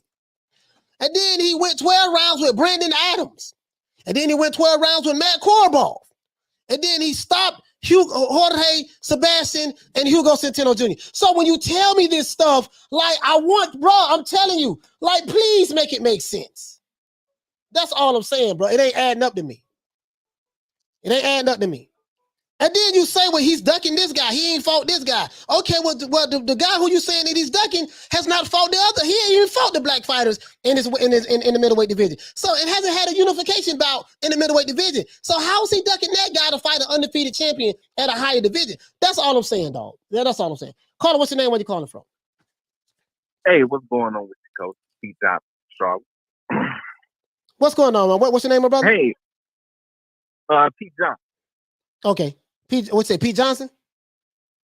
Yes, sir. Yes, sir. Pete Johnson from Charlotte. Talk to me, brother. What you want to talk about? Yeah, so, just touching on the topic with Jamal Charlo. I like Jamal. Jamal, man, he's a very gifted athlete and everything. You know what I'm saying? He has good power, and, you know, he has the tools. He has all the right tools to be a champion. But then, you know, the past 5 years, you know, like I say, he's been holding on to the belt, and, you know, all these other guys calling him out or whatnot, and haven't really been speaking up. And, you know, the guys who run with, you know, the PBC, the Alphabet Boys, as you call them. I mean, I know you be talking cash. Is it all right to cuss? Yeah, you can curse. You can curse. Say what you want to say. Yeah, but yeah, you be talking cash. Yeah, boy, hey, that should be so funny. But yeah, man, they have the nerve to say that Jamal is being ducked by Canelo, you know, because he won't be accepting the fight. But at the same time, David Benavidez has been yelling this man's name, man, like crawling on him like a whole cockroach. And this man has not mentioned his name not one time. David Benavidez called him a pussy after his fight. You know, he called him a pussy, and Jamal has not said a word. And nothing but cricket. Yeah, I mean, then the black community, we got the nerve to still say that. Man, see, that's Canelo be on that bullshit, man. He died in that contract, man. He was trying to fight no real nigga like that. You know what I mean? But then at the same time, here's Jamal being called out, being called a pussy, and hasn't been mentioned a word about how he's ducking the hell out of Benavidez right now. Make it make sense for me. Yeah, that's all I'm saying. That's all I'm saying, my brother. I just, you know, I'm not, you know, I'm not of the opinion that, you know, Canelo or Benavidez or Charlo is ducking or scared of anyone. All I'm saying is this here. If you gotta show me proof. Like, I know what you're saying, where he He ducked him at 154. He ducked him at middleweight, and he moved up to 168 and this and that. I'm like, okay, you can make that argument, the same argument you're making against Canelo. You can make that same argument against Jamal Charlo, because he refused to fight Bubu Andrade, a black slick fighter, and he refused to fight another black slick fighter by the name of Daniel Jacobs. So if you're going to hold Canelo to that standard, he avoids slick black fighters. Okay, Jamal Charlo has done the exact same thing since he's been in the middleweight division. Avoid black slick fighters. How come that rule doesn't apply to him as well as Canelo? That's all I'm saying, my brother. All I'm saying is, if you want to get me on your team, make it make sense to me to where I can say, yeah, that's it. This is the one. And let me jump out the window and be on y'all team. That's all I'm saying. But shout out. Go ahead, my brother. Yeah, then at the same time, you know, Jamal is now claiming that he's moving up, chasing Canelo again at 168. Yeah, at the same time, you got this man, you know, David want the same fight. He's motivated to get the same fight that you want. And he's trying to prove by fighting and staying active that, hey, man, I want Canelo. And I'm about to prove to the world why I deserve to fight this man. Okay. And yet at the same time, Jamal, you know what I mean? He feels, you know, he's made it, he's successful, and he's taking these other fights or whatnot that, you know, Al Haymon or his other team, his team pick out for him or whatnot. Picking guys who's not really all that relevant or that we never really heard of as casual fans or whatnot. Right. Or in hardcore fans. And, you know, and then, you know, to me, he's like that guy, you know, he know how talented he is. He know he needs to be facing high caliber competition, but at the same time, he want to go ahead and get somebody that he can put on the show and beat the hell out of. You know what I mean? So he can go back home with his belt. Right. That's how he strikes. I mean, I appreciate you letting me call. Yes, sir, man. Shout out to my brother Pete Johnson, man, from Charlotte, man. Salute to you, fam. Salute to you. Yeah, listen, man. Yeah, I didn't want to make this to the Canelo show. All that right. I didn't want to make this to the Canelo show, but I was addressing the last caller who called in. He started talking about we talking about Leonard Ellerbe. He went to talk about Canelo and this and that. And I'm like, that's my argument every time. And they say, okay, he turned down $100 million, which has been refuted by Canelo, and he ducking Jamal Charlo. And I'm like, you're gonna have to show me what has he seen from Jamal Charlo to warrant ducking him when 5 of his last 7 fights. Let me see, hold on. When 4 of his last 7 fights, he's going tooth and nail. Where he knocked 3 dudes out, TKO. He only knocked out 1 guy, put him to sleep. 1 knockout, and he's going tooth and nail with Matt Korobals, Brandon Adams, Sergey Derenchenko's, and Montiel. Like that's all I'm saying, though. Like, it ain't making no sense to me, but I want to get off Canelo. Shout out to Con Shinery for dropping that $6.99. Bam, super chat on your board. Hey, Leroy. Super chat received. Playtime's over, boy. He said, the problem is, coach, you're completely compromised by the facts. Just stop thinking, hey, Canelo, join us and let the hate flow through you.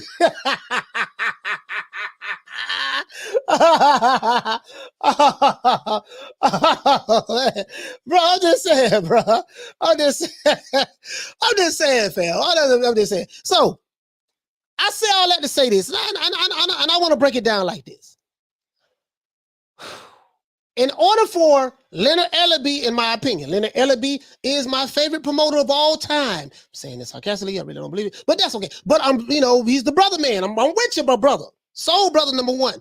Number 1 and 2, I'm with you.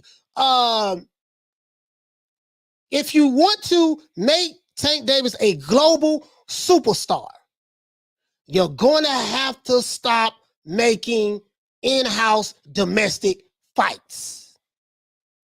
Don't tell me that you're going to do because we did it before with Floyd Mayweather, something that you had nothing to do with, sir. You was the spit bucket carrying guy. You wiped the sweat off of Pretty Boy Floyd forehead. That's what you did. You can't take away from what role Bob Arum played in it. You can't take away from what role Richard Schaefer and Oscar De La Hoya played in it, or James Prince, and of course Al Haymon and Espinosa of Showtime. Those guys did it. What you did was you was wiping sweat from a nigga forehead, not forehead, forehead. That's what you was doing, sir. With all due respect, and I like Leonard. I'm not taking the crap on the brother. That's my brother. I love Leonard. He's my favorite promoter. I don't like Bob Arum, but I like Leonard Ellerbe. So that's my guy. I'm riding with Leonard, okay? Shout out to Alex Corona for dropping that quarter of a bam dub on your boy. Hey, Leroy. Super chat received. Playtime's over, boy. That's my dog. Leonard, my dog. You just sit here, you don't know what I'm talking about? Leonard is my dog. Cocaine is a hell of a drug. Yes, he is. Leonard is my dog. He is my dog. I love Leonard. You see what it is, See what it is, baby boy. See what had happened was, and that's what I hear a whole bunch of niggas explaining. Like when they telling me these guys and other fighters are ducking and he's scared of this fighter. And I said, but then, okay, when I look at this dude's resume, well, he fighting Dennis Hogan and Pookie and Ray, Hoghead Cheese. He's fighting Hobo Sam, Saw they big nuts. What you got to say about that? And then they just go to niggas explaining. You know what I mean? They just go to niggas explaining. And it's all kind of conspiracies. And well, see what this is. But this is the thing, though. The fighter who you hate the most, the non-FBA fighter, the non-ADOS fighter, and the company that you saying is for the brothers. When I look at their roster, it's like they got a whole bunch of goddamn Hispanics on this goddamn roster, along with the brothers. They don't feel that way the way you guys feel. Because Al Haymon is allegedly, sources say, what everyone is running with on that side of the fence, offering $100 million. But they don't have $100 million to offer Canelo. So where's that money coming from? It's coming from the very same guy that named Canelo Alvarez. It's coming from him because he's going to generate that type of money. Because there's no one in the PBC. You can put all those fighters in the PBC combined and make them one fighter, and they don't have the drawing power of this one guy from Mexico. That's all I have to say. So you might not want to hate on Canelo that much because he's saving your pro-black PBC, we hate Whitey promotional company. It's the reason why they're storing up treasures all the way up to heaven to try to get him to come over there and lock him down for a 2-fight deal. Because Charlo can't draw that kind of money. David Benavidez cannot draw that kind of money. So where is it coming from? It's coming from the guy who y'all hate on. Other than that, that's it. It's our boy Coach Malachi Williams signing out. New Media Today USA Boxing. Let's give everybody a round of applause.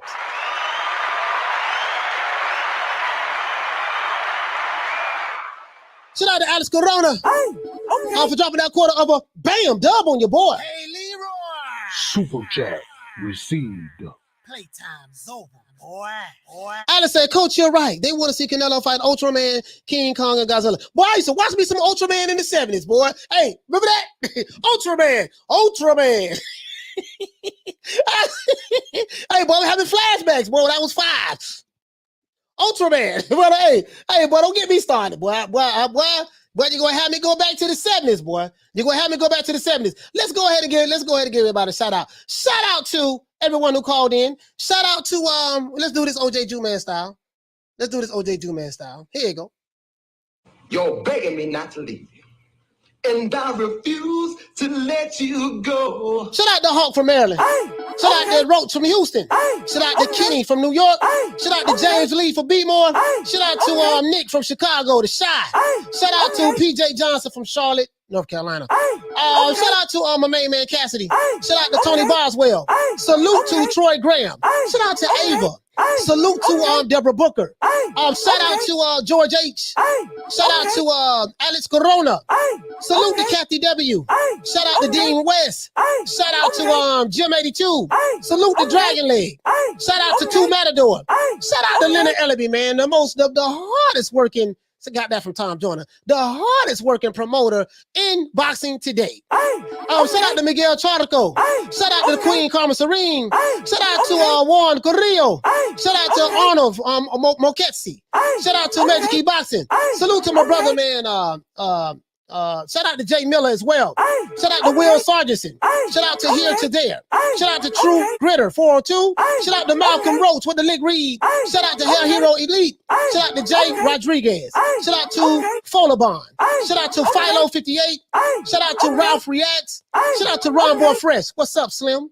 Shout out to Dante Stardanez. Shout out to Ronald Finkley, Big Ron in the house. Shout out to Charles Ng. Salute to Chick. What's going on, fam?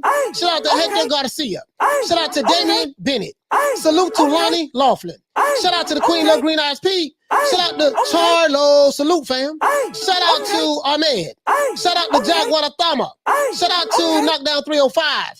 Shout out to Thomas Jones. Salute to Jason Dockery. Shout out to the Queen Fistiana Fights.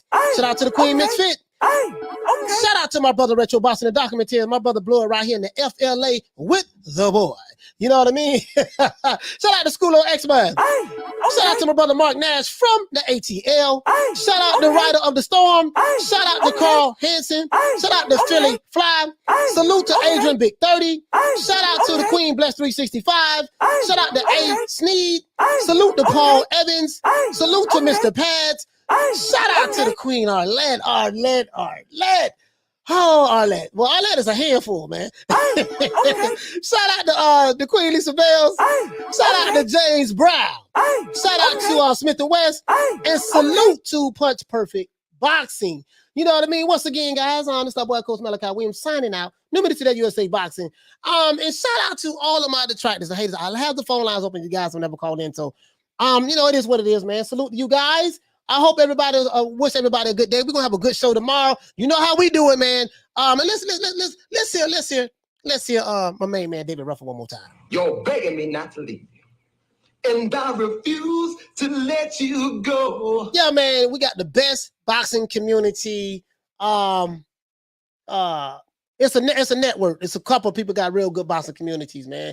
Mark Nash, of course, Major Key Boxing, Retro Boxing and Documentaries. You want to learn some shit about boxing, go to his channel, Boxing and Storing over there. You know, about just quite a few ladies saying she crazy. She crazy. There's a bunch of them. And shout out to the Queen Nick Rich. I forgot about her as well. Other than that, that's it. It's that boy Coach Malachi Williams. True. Signing out. I'll holler at you guys tomorrow, man. Don't meet me there, beat me there. Peace. 3 o'clock Eastern Standard Time. Be on the lookout for the premiere video as well. Man, I'm out of here, bro. Let's go. Come on.